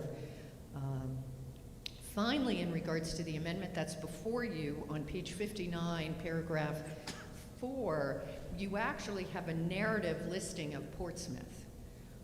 And again, this is something I apologize as chair. I just picked up on this late in the game. Portsmouth is in our session law, but not in statute. So when we went to work on amending the statute, which lists our House representative districts, Portsmouth was not there, but in session law it exists. It's a fluke with Portsmouth that's how their wards and representation are actually done. So you will see that entirely new section, which is really just to present the Portsmouth wards as they have been adopted. There was, I know, 10 years ago after this process, a recommendation for somebody to do something about the fact that Portsmouth is treated differently from everybody else. And maybe sometime over the next 10 years, we'll actually remember to do it. So I understand that all of you are very aware of the complexities of this process, and I thank you for your time and consideration of the House bill and the amendments. And again, we did our best at the House to address the amendments for the number of things before you, and I appreciate your consideration. And if I can ask the chair, would the chair like me to present HB 52 at this time to you also? Yes, Thank ma'am. you. HB 52 is the committee's recommendation for apportionment of the congressional districts according to the 2020 census. And these districts, again, were crafted to meet federal constitutional criteria using the 2020 census figures. And of course, we had public sessions, which you all are well aware of. Based on the census and pursuant to federal law, New Hampshire continues to be entitled to elect 2 members to the House of Representatives. And in fact, we've had 2 districts from 2 congressional members since 1880. Because of the increase in the state's population, which was not equally dispersed among the existing congressional districts, we made some changes to comply with the 1 man, 1 vote requirement. And the districts that are proposed before you actually have a district of a difference in population, I believe, of 89. It might be 88. It's like right around there. I want to make sure I don't understate it, so I will say 89, which statistically doesn't even measure as a difference. This plan also maintains physical continuity between the municipalities in each district and doesn't divide any city or town between districts. And that is the CD map that is before you. So thank you, Senators, for your consideration of these bills as presented to you from the House. Are there questions? Senator Perkins Polka. Thank you, Chairwoman Griffin, and thanks for visiting us over in this chamber. Just a couple questions about the maps. I have seen some independent analysis on the amendment you brought for the House districts that seems to indicate that actually pursuant to the amendment there are even more House seats that are less competitive politically. Could you respond to some of the sort of criteria that might have been used in making that amendment? Actually, I couldn't, Senator. Unfortunately, I just didn't understand the question with enough specificity to respond to it. But in regards to the actual crafting of maps, the primary consideration in the first instance was to make sure that the population numbers and the contiguous nature of the districts was maintained. As to the actual competitiveness, I invite anybody to come to the House floor to predict whether a vote is competitive or can be forecast with any reliability. And I would maintain that that is also the case in any House districts or any districts that any of us take a look at. I believe that we did have discussions in the ultimate maps adopted by the committee that there was certainly some consideration of what would be considered partisan factors. And I know that you have proposed a bill that I just sat through the hearing on to eliminate that factor as a consideration. So I couldn't respond with any more specificity than that, though. Senator? Yeah, thank you, Mr. Chairman, and thank you, Chairwoman. As far as HB 52, should we expect that there will be another amendment forthcoming on that bill, or? As a representative of the House of Representatives for now my 7th or 8th year, I have learned to never expect anything from the House of Representatives. So in regards to a change to the CD at this time, I am not aware of any proposed amendment. And frankly, you know, I know people look at the map and they think I hear a lot of terms floated around. But the reality is the unfortunate and fortunate thing in mapping is that it becomes a very visual exercise, right? We can look at the multi-page bill that we have in our calendar and try to mentally put the towns together. What we want is a nice color-coded 8.5 by 11 sheet that shows us what the map is. And just logically and naturally, we are symmetrical by nature. We have a right and a left, an up and a down. And so we expect things to appear equal, or some people might say fair. But the reality is mapping is a function of population, and we do not have a population in a state that is at all equally distributed, nor do we have a state that has interests that are the same. I can tell you as a member of a regional planning commission for almost 20 years now, I think, our interest, for example, in federal funding for transportation projects in a planning commission area might be very different from one community to another. And in fact, when you look at planning commissions throughout the state, they don't necessarily align with county lines. You find that they sort of tend to align with those types of interests. And so, for example, on the coast, you see a certain planning commission that it tends to run sort of north-south as compared to the southern tier where you have heavy population and pockets of transportation and building needs where they have a different shape. Shapes, unfortunately, are not a great way to look at it. And I say to people, the current map, everybody sort of seems to think is a straight line. You actually, if you drive the highway, will go in and out of CD1 and 2 at a number of spots on it. And if you were to disperse the population equally, would you take the sort of CD1 as proposed? What if you visually moved it more to the center of the state? So the arms came down equally, right and left, east and west. That would be visually much more pleasing. It just would present itself to appear to be more equal, which is not a factor, of course. But the reality is, with the population centers that we have in this state, which I would say are Manchester, Nashua, and then we really drop down a tier as to population state status as to our cities with Concord, Keene, Portsmouth, we can't do a symmetrical map. And so any proposal that purports to be symmetrical just has people deciding the lines go a little straighter in their opinion than others. It's a difficult exercise, and I appreciate your careful consideration of the issues that have been raised by it. And you should never ask an attorney an open-ended question. I am sorry that answer went on so long. One more question, if I may, Chairman. Senator Perkins Poco. Thank you very much.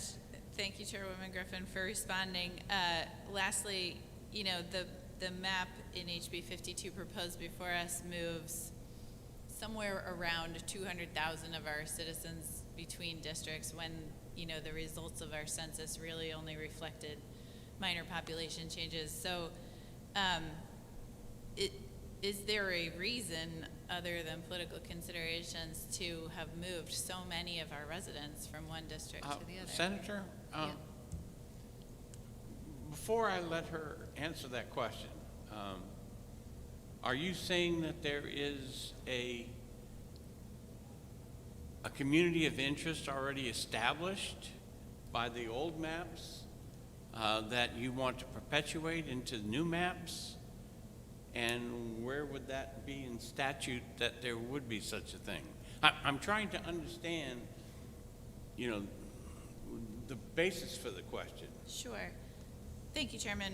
One of the principles is to keep districts as similar as you can that are existing, at least in best practices of independent redistricting. So my question is, you know, if we only had minor population changes, why we needed to make such significant change to the proposed congressional map in HB 52?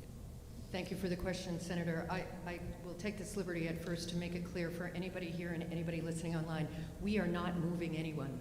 The state is not hiring moving vans and moving anybody.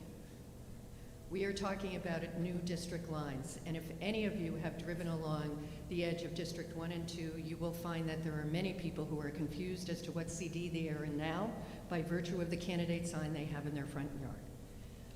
So I just wanted to make that clear. I think your question goes perhaps to maybe some of the difficulties in the bill, Senator, that you proposed as to what is the interest you're looking at. First of all, there's no legal requirement, but I would take the position that we're talking about a federal office. And probably the largest concern for a state like New Hampshire is the fact that we spend more we send more gas tax money and more money to the federal government to help us with our needs than we get back. We're one of the few states where that happens. And so what I would expect from my representation in Washington is to help me get that money back. And the reality is the biggest way we get that money back is through our 10-year highway plan and transportation and the associated dollars that we get for projects throughout the state. And I would take the side of the argument that the districts as proposed actually account for those federal dollar interests better than the current interest. Because one of the other avenues that, of course, we have an interest regionally and in the government is not only for infrastructure, but I think under the own Democrat proposals currently in Washington identify education as infrastructure and the needs of education. And I think that if you look at the educational facilities, particularly post-secondary, that are now contained in CD2, you will find that there are many more similarities in regards to those communities and that they are now in CD2. As far as infrastructure, I think you find that the infrastructure needs in regards to highways for the Seacoast area as compared to 93 are very different, and in fact they come through on 10-year plans in different projects. So I think we both agree where we're starting this conversation from. It is very much a function of what you were looking to in regards to defining what you think are the interests that unite us as a CD community or a state. Thank you, Chair. Seeing no additional questions? Oh, Senator Sisson. I just wanted to go back to what you had said regarding the House districts, and I understand there'll be another amendment forthcoming. On the one hand, I was happy to hear that Laconia Ward 4 was being changed, since that was the #1 complaint in Belknap County, but it's going to be swapped out with another ward instead. Could you also repeat the other changes we can anticipate in the next amendment? I think Laconia 4, I don't have the details because it has not been drafted, and my trying to suppose without seeing the amendment is what got us into this difficulty last week, so I'm going to stay general, but certainly enough so that you understand it, so that hopefully people understand what the goal is. Ward 2 and 4, I believe, are the ones in Laconia that are being switched. And in regards to the other county map that's being changed, I believe it's Rockingham, and we actually get 2 more single town base districts, but a larger float, which again is similar to what happened in Coas with Berlin. Thank you. Senator, I might point out, just as in our amendment 2022-0339, that I was the prime sponsor of that amendment and have been working with the House. They have the details, and that has been why I have, chosen to work through them because they have the program, et cetera, that helps us do that. Any other questions? Thank you to the committee, and thank you, Chairman Gray. Tim, followed by Olivia.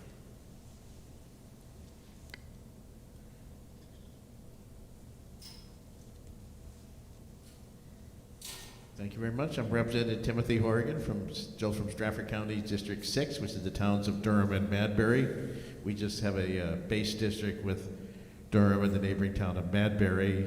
That's going to become somewhat more complicated if the new plan passes, because actually Durham will have its own base district. It doesn't share with Madbury, but then Madbury and Lee and Ward 4 and Dover, for reasons that escape me, but somebody must have done it for a reason, are going to be in one, and then a Flotero that's almost as big as a Senate district. And not to complain about that, there's lots of more ridiculous things going elsewhere in the state, but that, I'm not sure, seems to me there are better alternatives. To go back, first of all, the congressional district plan, there aren't really any, I suppose there aren't really constitutional issues, but there is a political decision was made to draw it the way it was, and I just think that was a bad decision for both parties, both for the one that made it and for my party, which didn't make it.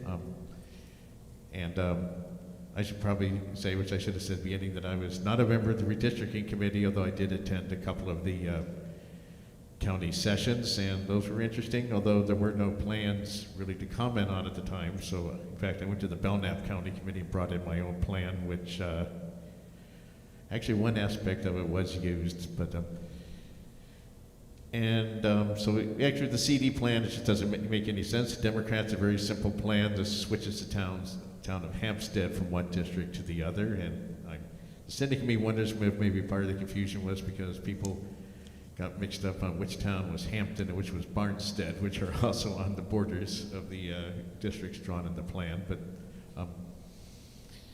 But you know, there are two. There's the Democrats' plan, which is switch Hampstead for another, and actually a representative, sort of a maverick Republican, Max Averson, came in at the last moment with a very simple plan, which is very interesting, which mostly just observed county lines. What a concept! Just put certain counties in one district and certain in the other, and then split up Hillsborough and I think Rockingham in two. You know, it was a approach that nobody ever thought of, which was interesting. So to get to the House plan, it doesn't meet the two basic constitutional requirements, the main one of which is that the district should be contiguous. We've got many districts that aren't really contiguous unless you count contiguous at meeting at one point deep in the woods, or and I don't even know whether you can count a contiguous district if they meet sort of for a brief period where there actually is a boundary but no roads or anything nearby where the boundary is. And there's like a whole bunch of districts. And that was also done 10 years ago, but it was a mistake then, it's a mistake now, especially in Sullivan County. That's just an extremely ugly map. It has, I think, more than, it was so complicated, I can't even remember exactly what's going on, I don't want to state it, but that's the whole plan, especially there and all over the state, is just convoluted and totally ridiculous, and you might not be a bad idea to go back to the drawing board. There is a thing in the Constitution that says that the contiguity requirement only has to be that you also have to do it, and the maximize the town's base district has to be done practicable, and part of the things that are practicable is what the population deviation is between the district, and I think this goes back to the early 2000s with a case called Below versus Gardner, where we just sort of decided that it should be plus or minus 5% or 10%, and that's, on the one hand, that's an established pattern, but it hasn't worked. So I've been talking for 4 minutes, okay, then one more minute. We don't necessarily have to limit ourselves to 10%, and that might help us with some of the other considerations, such as the fact we can't split towns or wards in two. So that was Vermont, for example, is plus or minus 10% for 20%. They actually can split towns in two, but they still had to go to 20%. So that's, you know, that's probably, I don't know whether you can reverse that political decision. That would probably create a huge storm of controversy, but it probably would have been a good idea if we hadn't quite stuck to the 10% and also hadn't quite thought that the only goal is to get the deviation down as low as possible, and clearly there's other considerations that have to be taken into account. So I guess it's okay if you fix the house plans around the edges, but that's still probably not something at least I personally going to vote for unless you totally rework the whole plan, and I can't blame you if you don't want to do that. So thank you very much. So. Seeing no questions, thank you very much. Thanks. We have Olivia, followed by Henry. Good afternoon, Chairman Gray and members of the committee. For the record, my name is Olivia Zink, Executive Director of Open Democracy and Nonpartisan Nonprofit, and I live in the city of Franklin. I'm here to speak against House Bill 50 and the amendment and House Bill 52. Every voice should be heard and every vote should be counted with the same weight. By drawing maps to favor one political party, politicians are rigging the process of representation and denying voters a fair say. House maps show a clear trend towards limiting the number of toss-up House districts and increasing the districts for the majority. I also object that there's no map that has been drawn. If it's possible to draw a map of the amendment and post it to your website, and also post the deviations. I had given you a packet with a mapathon report, as well as 20 other testimonies from people who aren't able to be here. The amendment does make an improvement to Berlin, giving the city of Berlin its own dedicated House district. So thank you for listening to the will of the northern communities. Also in Laconia, Ward 4 is not contiguous with Guilford and Gilmington. So hearing that you're going to switch that for Ward 2 makes a lot more sense since it's contiguous with Guilford. But I do think it's really important to keep cities together. So if it's possible to keep all 6 wards in Laconia together, I urge you to look at that when considering your next amendment. I also have a reference to Part 2, Article 11, around our New Hampshire Constitution's contiguous being a criteria in the Constitution. The amendment also changes Hillsborough County. When you look at Manchester, it does create a 3 flotarials, one with two members, one with 3 members, and one with 4 members. Also, it increases the number of seats in Manchester to 33 representation. When I learned math, if you have a 0.5, you round up. And so when you take the total population of Manchester and you divide it by 3,444, you get 33.578. I know you can't have half of a representative, but I do urge you to look at Manchester and maybe look at giving them 34 representatives, because currently our largest city is underrepresented. I know you're looking at an acceptable deviation of -5 and +5 of our ideal population, but I do think it's important for us to look at those deviations and try to give as many communities that are eligible for their own state rep to follow that provision in the Constitution. Currently, there are 56 communities that could have their own constitutionally eligible state rep dedicated, do not. So I would urge you to look at that. And also the Mapathon team is able to reduce that number significantly, and there's materials there. Town warrant resolutions were passed in 74 communities, representing over 500,000 voters, asking for fair votes. In communities like Hudson and Londonderry, these resolutions passed by a 3-to-1 margin.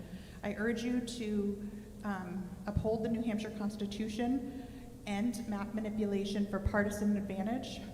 And I'd also just want to add a little bit about the congressional maps. This is the biggest change we have seen in New Hampshire in 140 years, drastically shifting. This also, the largest political party in New Hampshire is actually undeclared, and making a district that benefits one party in one district and another party really ignores New Hampshire's largest voting bloc, the undeclared. Redistricting impacts our daily lives. Drawing districts determines not only who's elected, but how the state finances schools, hospital roads, and more. It's really important that you look at the analysis that has been done on House Bill 52. There's Princeton's done an analysis, the ACLU's done analysis, the Mapathon has done analysis, also showing that these are partisan drawn maps. We must end map manipulation, and if you have listened to Governor Sununu on WMUR, he is urging the Senate to amend this map. If an amendment to the congressional map is put forward, I please ask that another public hearing is held. This is an important part of it impacts New Hampshire for the next 10 years. And I know it's not traditionally to have a second public hearing, but I think an amendment would be important. So to recap, please oppose any map with partisan data. Questions? Seeing none, thank you very much. Henry, followed by Dan.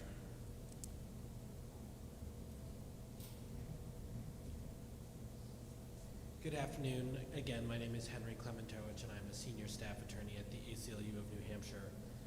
We are urging an expedient to legislate vote on both HB 50 and HB 52. We recently released statistical analyses of each of these plans. HB 52, our analysis found in its current form would cleave the current map from 2 competitive districts to 2 non-competitive districts, and is consistent with the canonical pack and crack gerrymandering technique insofar as it packs Democratic votes out of District 1 and into District 2. It does this by moving 364,703 people, which is more than a quarter of New Hampshire residents from one district to another. Perhaps that's why the union leader editorial board asked if anybody had an eraser and why the governor has urged changes to this map. Why was this done? Well, the only explanation is for political gain. A respected University of New Hampshire political scientist and his research assistant tried to draw a congressional district that is more advantageous to Republicans than the one proposed by the House, and was unable to do so. Turning to HB 50, there's a couple of concerns that we'd like you to look at, the first of which is around prison gerrymandering. Ward 3 in Concord is 30.5% incarcerated, which means that, and as people who are incarcerated in prison are not entitled to vote, but are statutorily required, were they eligible to vote, to do so in their home community and not where they're incarcerated, we would encourage you to count people who are incarcerated at the state prison in their home communities rather than at the prison, because currently a group of 70 actual residents in Concord Ward 3 is given about 100, as much representation as 100 residents in districts without prisons. Finally, I'll just share with you that the results of our analysis of the partisan breakdown of the New Hampshire House of Representatives plan would increase the number of GOP leaning seats by 9.6%.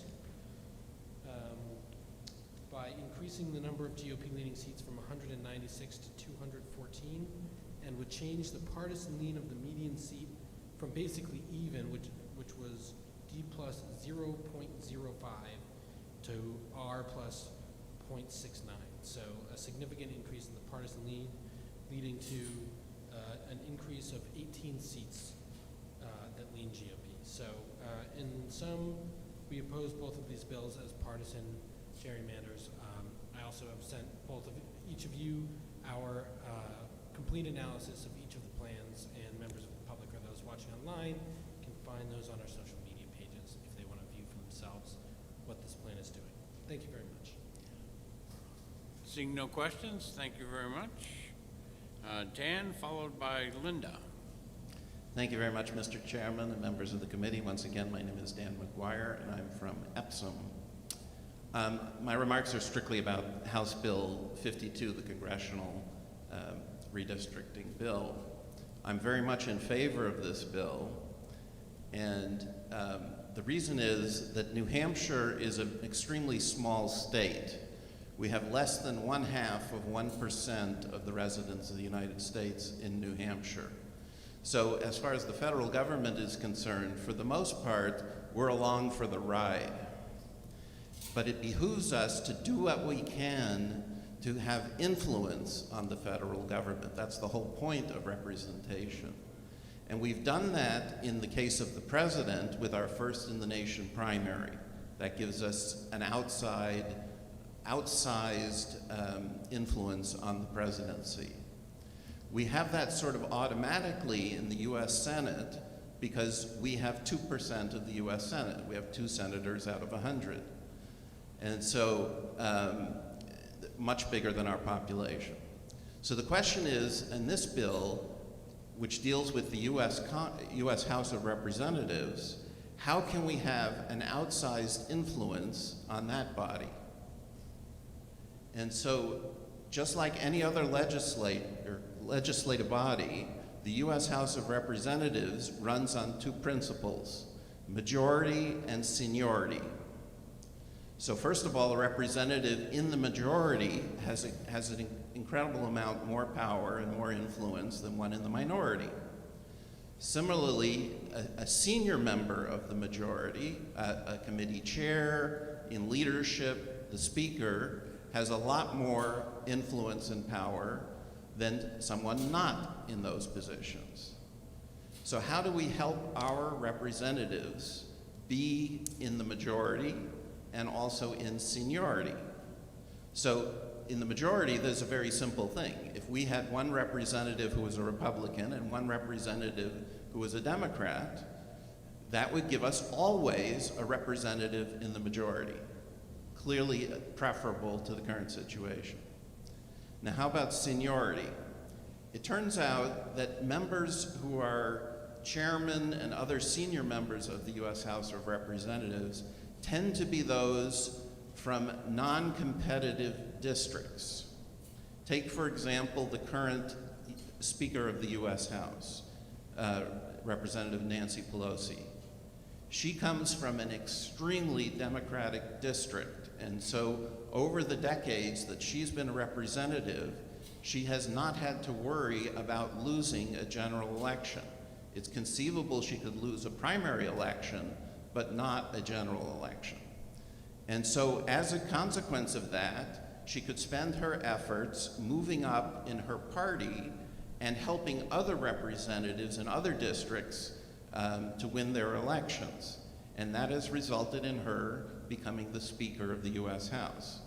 So similarly, if we have non-competitive districts, that would allow the representatives from New Hampshire to have the same thing, to have long tenures, to move up in the leadership of their respective parties, and to have more influence on the U.S. House of Representatives. And if our goal is not to have excess influence on the U.S. House of Representatives, why do we have representatives at all? Thank you very much. Seeing no questions, thank you. Linda, and then Reverend Dr. Gale. Welcome back. Thank you. Good afternoon again, Senator Gray and members of the committee. I'll be speaking to both bills. Drawing maps for the districts for the New Hampshire 400-member House of Representatives is a complex, daunting task. The results of HB 50 with Amendment 2022-339S does have a positive result for me personally.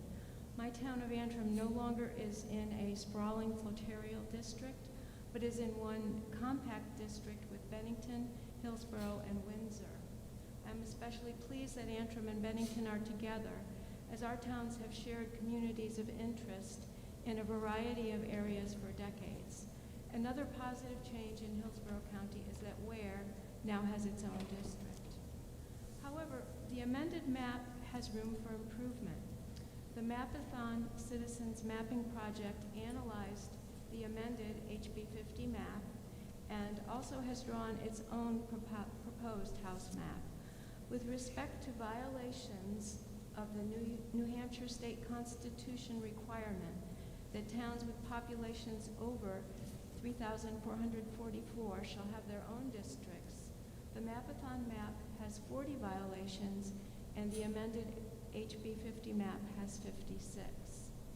While the legislature has the responsibility to create districts based on principles of equality rather than partisan advantage, the House amended map has 106 competitive seats compared to 132 competitive seats on the Mapathon map. Constituents are more engaged and participation increases when districts are competitive. I ask that the HB 50 map be further amended to decrease violations of the state constitution and increase the number of competitive districts. The congressional map proposed in HB 52 presents a number of areas of concern. Visually, the districts are not compact, with District 2 wrapping around District 1 on 3 sides with an indented area that creates an image that has been likened to a lobster claw. This map moved 75 towns and 3/4 of the state's population. Notable among those moves is the transfer of Portsmouth, Dover, Durham, and Rochester from District 1 to District 2, thereby separating them from towns with which they share significant commonalities, such as the tourism of the seacoast. This map breaks the boundary lines of 6 counties and 10 SAUs. Since 1883, New Hampshire has had 2 congressional districts with the same basic configuration.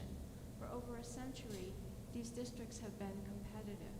This map negates that by creating a District 1 that leans heavily Republican and a District 2 that leans heavily Democratic.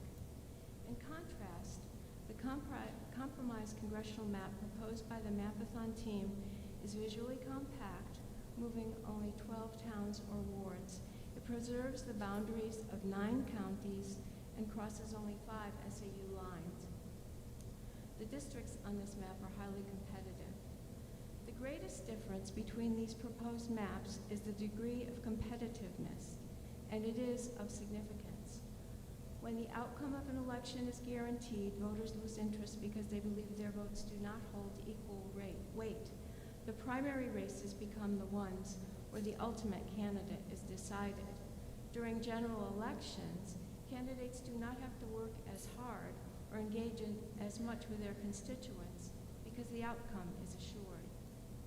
Governor Sununu criticized the map proposed in HB 52 when he appeared on WMUR's Close-Up on January 23, 2022. In response to Adam Sexton's query as to whether the governor had asked state senators to change it, his reply was yes. And he continued saying, I haven't proposed a map, and we can do better. I think we can find something more balanced. We are a purple state. A map like that locks folks in. It is legal, but we can do better. My hope is that the committee considers the governor's statements. While I believe that the Mapathon compromise map is an excellent choice, I ask that the committee work to amend the map in HB 52 to improve it. I understand that Senate rules do not require a public hearing for the amendment, but I request that the committee does hold one for public input on any such amendment. Thank you again. Seeing no questions, thank you very much. Gail, followed by David.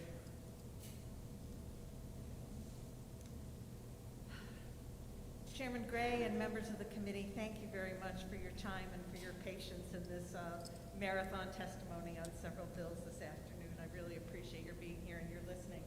For the record, my name is Gail Kinney. I am a resident of Canaan. I am also a pastor with the United Church of Christ. You may know the UCC more familiarly as the Congregational Churches in New Hampshire. We're the largest Protestant denomination in the state.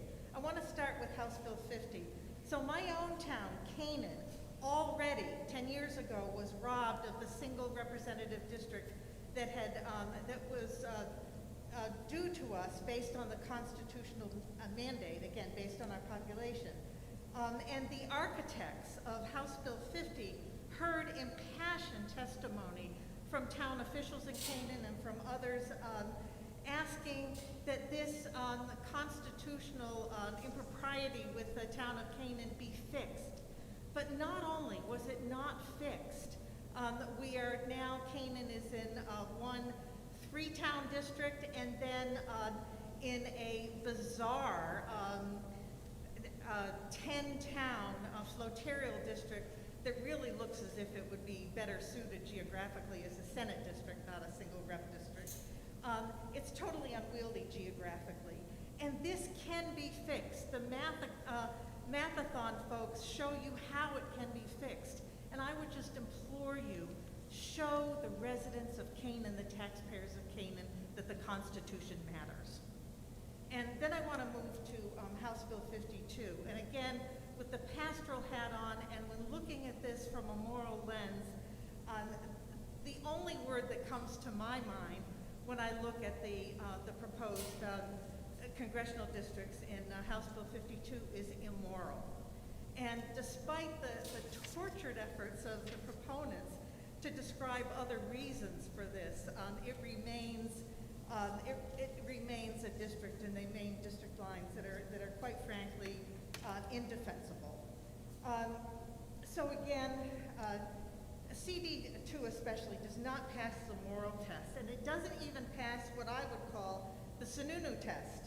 And even well before Governor Sununu speaking on MUR, prior to the process before the bills came out, I think Governor Sununu was asked publicly about redistricting generally, and he said, at first blush, District boundaries should make general sense, and they should not be twisted around here and there. And yet what we have is a twisted around, unfair and unbalanced Congressional District 2 in the current proposal. So this is, quite frankly, it's been the talk of congregations, it's been the talk of church folks, what to make of this proposal, what to make specifically of CD2, and the consensus is, among people of faith, is that this is the epitome of partisan gerrymandering. Just really quickly, I want to say that political science analysts studying gerrymandering generally, not in New Hampshire, but overall throughout the country, have said that gerrymandering destroys community cohesion. And so I would just beg of you, I would implore you, don't do this to the state of New Hampshire. Don't do this to the residents of New Hampshire. And follow the commandment that we would like to follow as well, and that is, thou shalt not gerrymander. Thank you so much. Seeing no questions, thank you very much. David, followed by Corinne. Hi, David Andrews, Chichester. Firstly, on HB 52, so the current proposed congressional map has a deviation of 177 people. It breaks up 6 of the 10 counties. It breaks up 10 high school SAUs, moves 75 towns, and 365,703 people. It breaks 140 years of precedence. So over the last 140 years, the map has been pretty much the same, and it has, over those 140 years, it has been kind of chunked out in different spots in order to kind of balance the population. So what the Mapathon proposes is to put it back. We propose a map that is very simple and sensible. What it does is it has Carroll, Belknap, Stratford, and Rockingham County all in District 1, and then Manchester and Pelham also in District 1. So that's the only county that's broken up is Hillsborough, and only Manchester and only Pelham. And so it gives a nice visually compact district. They're both competitive. It only breaks up 5 high school SAUs. And so what it does is it keeps with the 140 years of precedent, but also kind of fixes it so it's not as jagged and, visually uncompact. So I would ask that you look at that proposal, and it has a deviation of 43 versus the 177 of the current proposed map. And then moving on to HB 50, we drew maps for all of the counties, and what we tried to do is firstly follow the Constitution. So drawing maps for the New Hampshire House is probably one of the most difficult things to do in the entire country, with the floterials and the component method and everything. But the New Hampshire Constitution is pretty clear. You need to have them be contiguous. You can't break up towns and wards, and the populations need to be reasonable. I would argue that the deviations could be increased from the 10%, but given that the committee put forward 10%, we mapped our maps to 10% using the same methods that they used. And so what we were able to do was to cut down on the number of towns that didn't get their own district, which were eligible. The New Hampshire Constitution says, when the population of any town or ward, according to the last federal census, is within a reasonable deviation from the ideal population for one or more representative districts, the town or ward shall have its own district of one or more representative seats.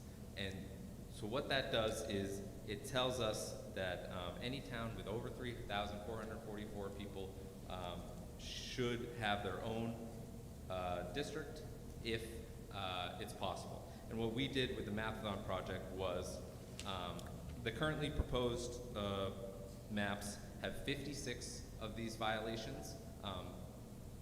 With what we just heard, it's probably going to be down to 54 based on the new Rockingham amendment. Our maps have 40 violations. So we have 40% less violations than the currently proposed maps. And in doing that, what you see is that we get more competitive districts. In our maps, we have 25% more competitive districts than the currently proposed maps. So I would just ask that if you look over that analysis, and if you would like, we can put our maps into the form that you need text-wise. Anything that you guys need, we would be happy to help out with. And I'll take any questions if you have it. Seeing none, do you have the whole of Part 2, Article 11 there in your handout? I do not have the whole thing, no. I would encourage anyone who quotes that to quote the whole of Article 11, which talks about making up districts when you can't get that reasonable number. So if, just for those out there that are listening, there is an additional part to Article 11. So thank you very much. And we factored that into our maps. Thank you very much. Corinne, followed by Phil.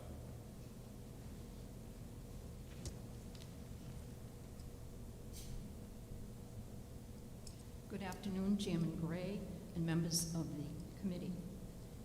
My name is, I would like to submit testimony for both bills. My name is Corinne Dodge and I live in Derry. I oppose HB 52.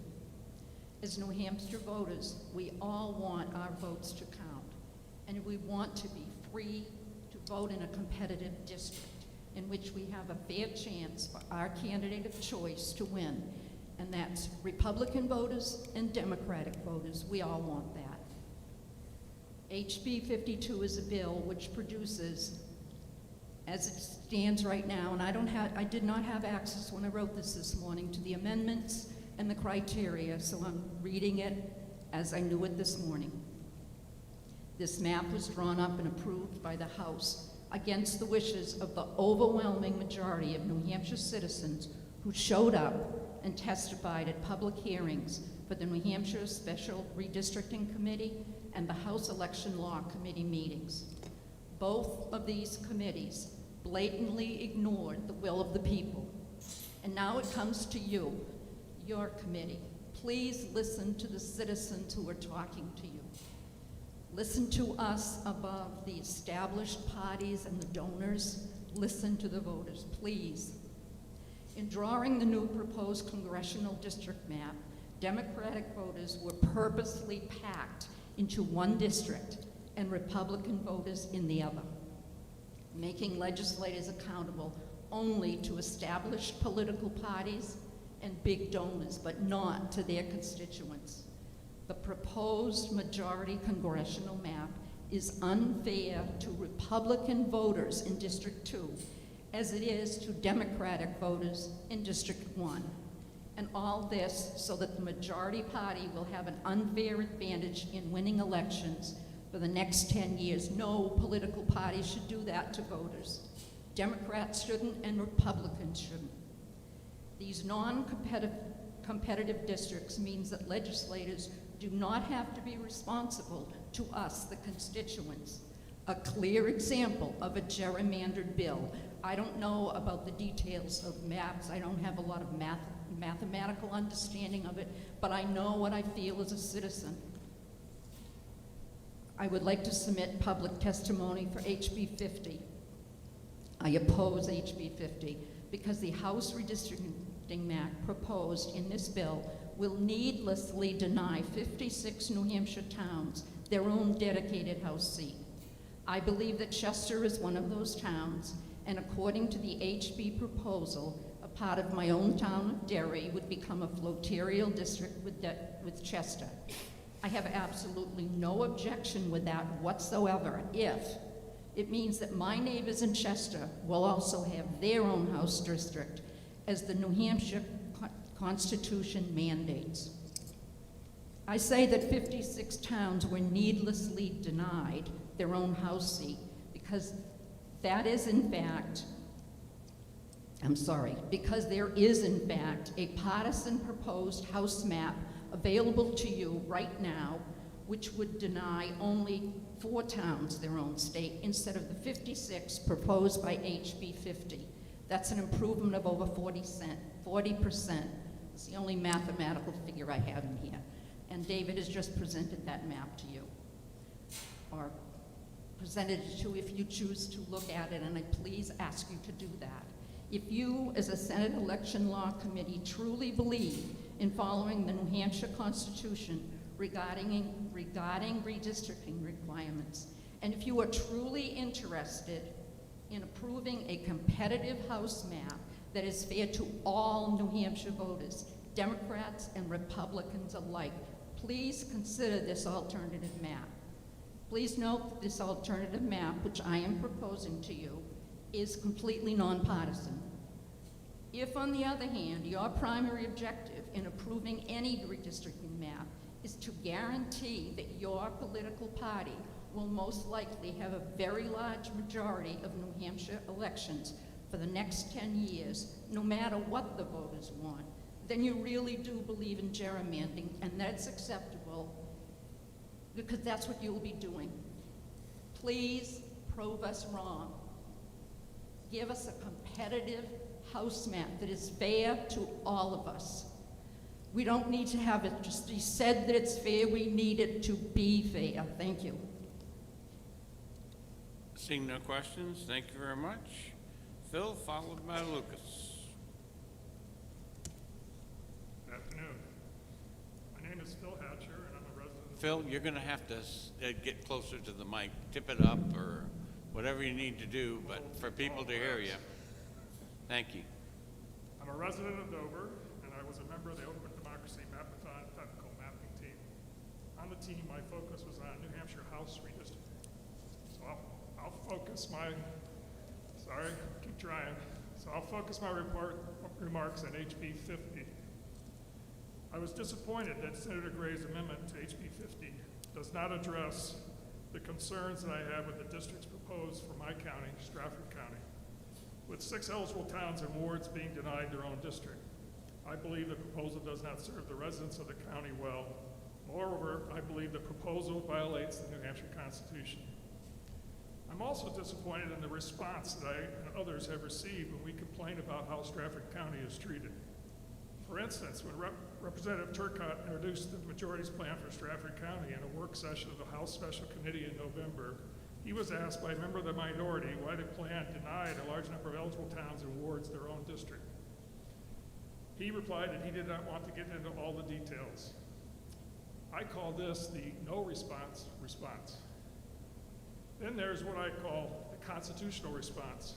We are told that we are not reading all of Article 11 of Part 2 of the New Hampshire Constitution, that if we would only read all of Article 11, then the wisdom of the majority's plan would be revealed to us. Note that this is really just a variant of the no response response, because it does not, in fact, provide any justification for the majority plan. I have read all of Article 11. I understand that there is a conflict between the requirement that large enough towns get their own district and the requirement that smaller towns be placed in a district with another town. I am not arguing that all eligible towns and wards should get their own district. I understand that sometimes that cannot be done.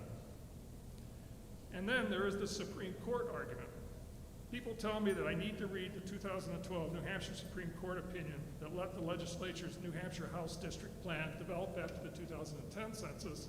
They let that plan stand. But I have read the 2012 Supreme Court opinion, and I know that the opinion does not apply to the current situation. In that case, the court was asked to consider whether the legislature should be required to loosen the population deviation requirements in order to give more towns and wards their own districts. The court decided that it was reasonable for the legislature to prioritize the population deviation over the treatment of towns and wards. But today, I am not asking the legislature to consider loosening the population deviations. Instead, I'm asking you to consider alternative maps for Stratford County that minimize the number of eligible towns and wards that are denied their own district, while still being within the 10% population deviation requirement. Finally, there is the jigsaw puzzle argument. Let me explain this rhetorical strategy by example. In Rochester, HB 50 is controversial because it denies Rochester Ward 5 its own district. A supporter of HB 50 might try to justify the treatment of Ward 5 by showing that Ward 5 cannot be treated as it was after the 2010 census, that it cannot be given its own district, and then combined with Ward 4 and a flotirial, that the population deviations will be too large given the 2020 populations. And then the supporter of HB 50 might show that the population deviations will work if you combine Ward 5 with Milton. And since those two pieces fit together so well, let's now complete the rest of the puzzle around those two pieces. But this is not a jigsaw puzzle. There are many ways you can fit together the towns and wards of Stratford County while still fulfilling all the constitutional requirements. And this is well known. Joel Anderson, who developed the mapping software used by the House Special Committee, announced in an August work session of the committee that his tool provided many pre-compiled maps for each county that the committee could review to help guide their selection. And I testified in September at the Stratford County listening session that I had written software that automatically generated district maps that minimize the number of eligible towns and wards that are denied their own district while meeting all other constitutional requirements. And there are indeed many possible maps. In some counties, there are tens of maps, while in other counties, there are even hundreds of possible maps. So please, it's time to drop these rhetorical devices and let's have a real discussion. Please look at all the alternative maps available for Stratford County and decide upon criteria to select among them. I recommend that the top priority criteria should be that the map should be constitutional, which HB 50 is currently not. As the SB 3 debacle recently showed us, passing unconstitutional laws has consequences. In that case, over 4 million of them. Let's avoid that this time. Thank you very much for this opportunity to address you. Seeing no questions, thank you very much. And Lucas, followed by Ellen. Good afternoon, Mr. Chairman, members of the committee. My name is Lucas Meyer of Manchester, New Hampshire. I'm here speaking on behalf of myself and my organization 603 Forward. Just about a year ago, Chairman Stepanek of the Republican Party proclaimed that he could guarantee that Republicans would send one Republican to Congress because they controlled the redistricting process. Obviously, this raised some eyebrows, and a number of leaders in the legislature said we do not have to listen to the Republican Party chairman and dismissed the comments. However, today, after numerous county hearings, public testimony, all in which the public clearly denounced gerrymandering and the drawing of non-competitive districts, we remain with a proposed congressional map which is severely and blatantly gerrymandered. Republican leaders have spoken out against these maps. We've heard about Governor Sununu's recent comments. We heard from former Republican Attorney General Tom Rath. We heard from former Republican CD1 candidate Matt Mayberry, who's also a former Republican Party vice chair. We heard from former Speaker Gene Chandler, who called the maps radical. The body of evidence is clear that these maps are gerrymandered and that they need to be fixed. This committee has the opportunity to do that. I believe they will do that. I believe you will do that because I do believe you recognize that these maps are in fact gerrymandered. I ask because I really believe that we're going to amend these maps because you recognize the danger they pose to our state and that you all love and care about the future of our state. That when you do introduce an amendment, that there is an evening hearing for the public. I do not believe holding time from 1:45 on a Monday afternoon all the way through 5 o'clock is accessible for most Granite Staters, certainly not for young Granite Staters who I'm here representing because I have the privilege and ability to sit in Concord for hours at time to give this testimony. So I beg, I implore, I urge, when an amendment is brought forth, because that has to happen, that there is an evening session scheduled as well to accommodate as many Granite Staters who want to take part in this process. That is all. Thank you. Questions? Seeing none, thank you very much. And we have Ellen followed by Mark.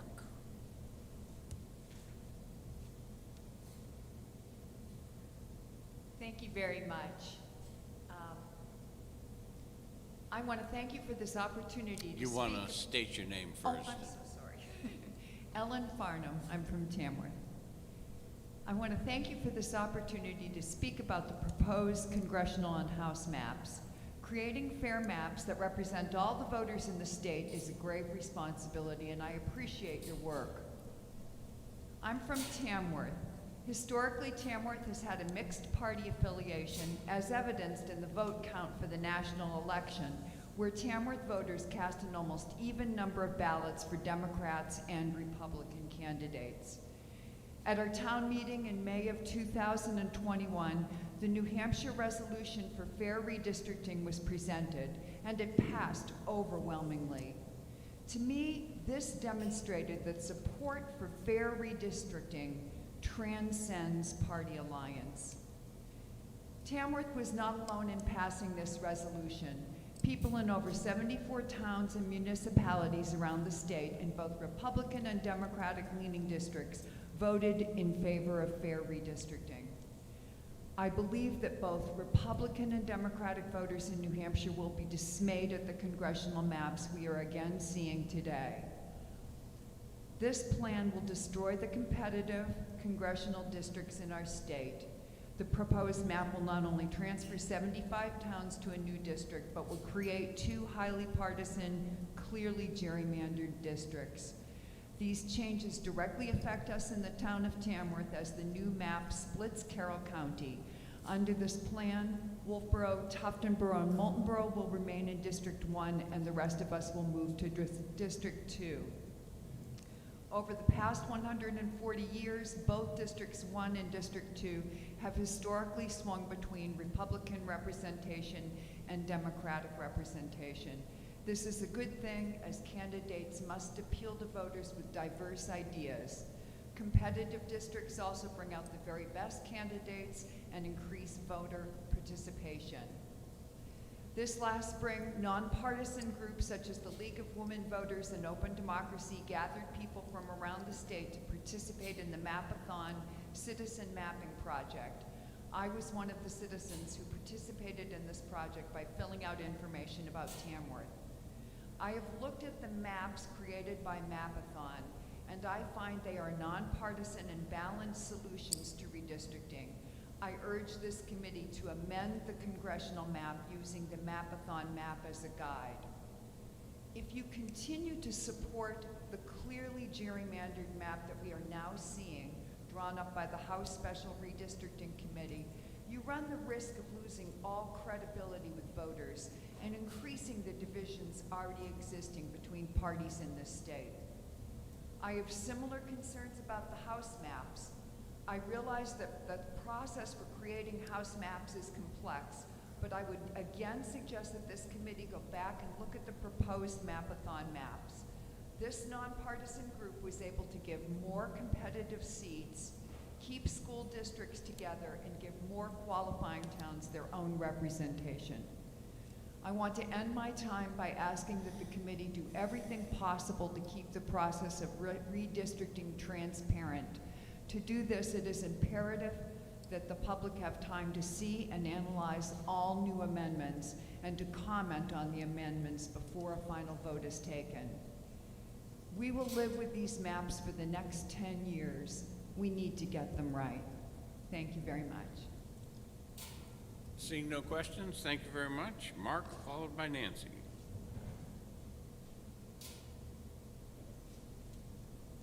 Hi, my name's Mark McLaughlin, and I'm an independent voter from Northampton, New Hampshire.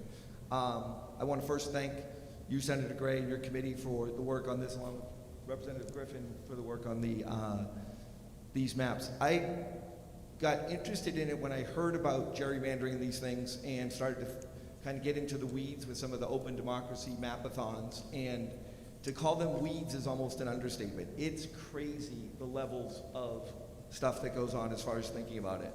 And for the public to have any sense that it's a objective, fair way to do anything is probably insane, given the number of factors. There's just no way. I'm here to say my opposition to House Bill 52 and the congressional map, and that's, I know a little about the others, but that's the one that really bothers me in the sense of how much it's been charged with being gerrymandered. And I don't know if you want to address it, Senator Gray, that say that it's not gerrymandered.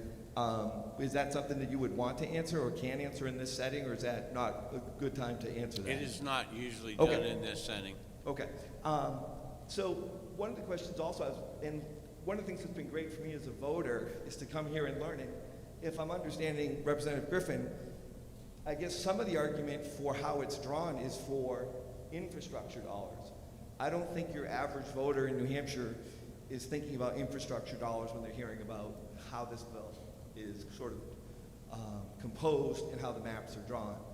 I think it was Senator or Mr. Gorman here who talked about this is a inside the Beltway strategy to get more representation. I had no idea. I don't know if he's playing chess and we're playing checkers out here or not, but as a voter, that's certainly not what I expected to have heard from someone that's a legislator, and sort of I hadn't thought about that angle.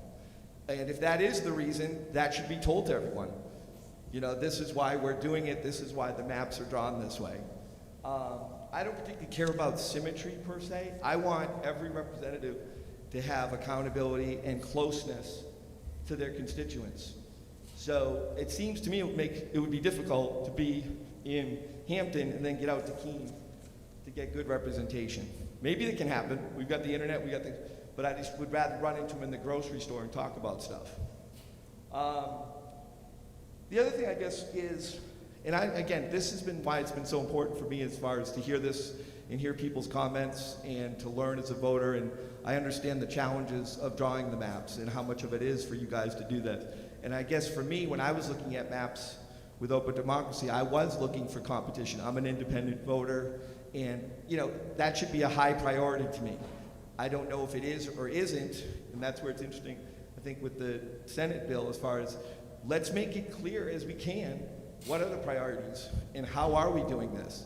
And I know there are constitutional things, I know there are particular districts and whether it's floterial or not and how much they're represented. I guess I just wanted to come up here and testify and sort of say, yeah, the voters are watching, they're reading things, they're trying to figure it out, and it needs to be as fair as possible. And if it isn't, or if it is a certain way, explain clearly. And I appreciate the education I got today just coming up and listening to folks. And I appreciate you guys again for your efforts to listen and hopefully work on these maps more and make them more fair. Thank you. Seeing no questions, thank you very much. And the last one on the list is Nancy from League of Women Voters. Yes. Thank you not only for listening today, but also for assuring that the senators covered the county hearings. My name is Nancy Marascio. I'm a New Hampshire native and now live in New London.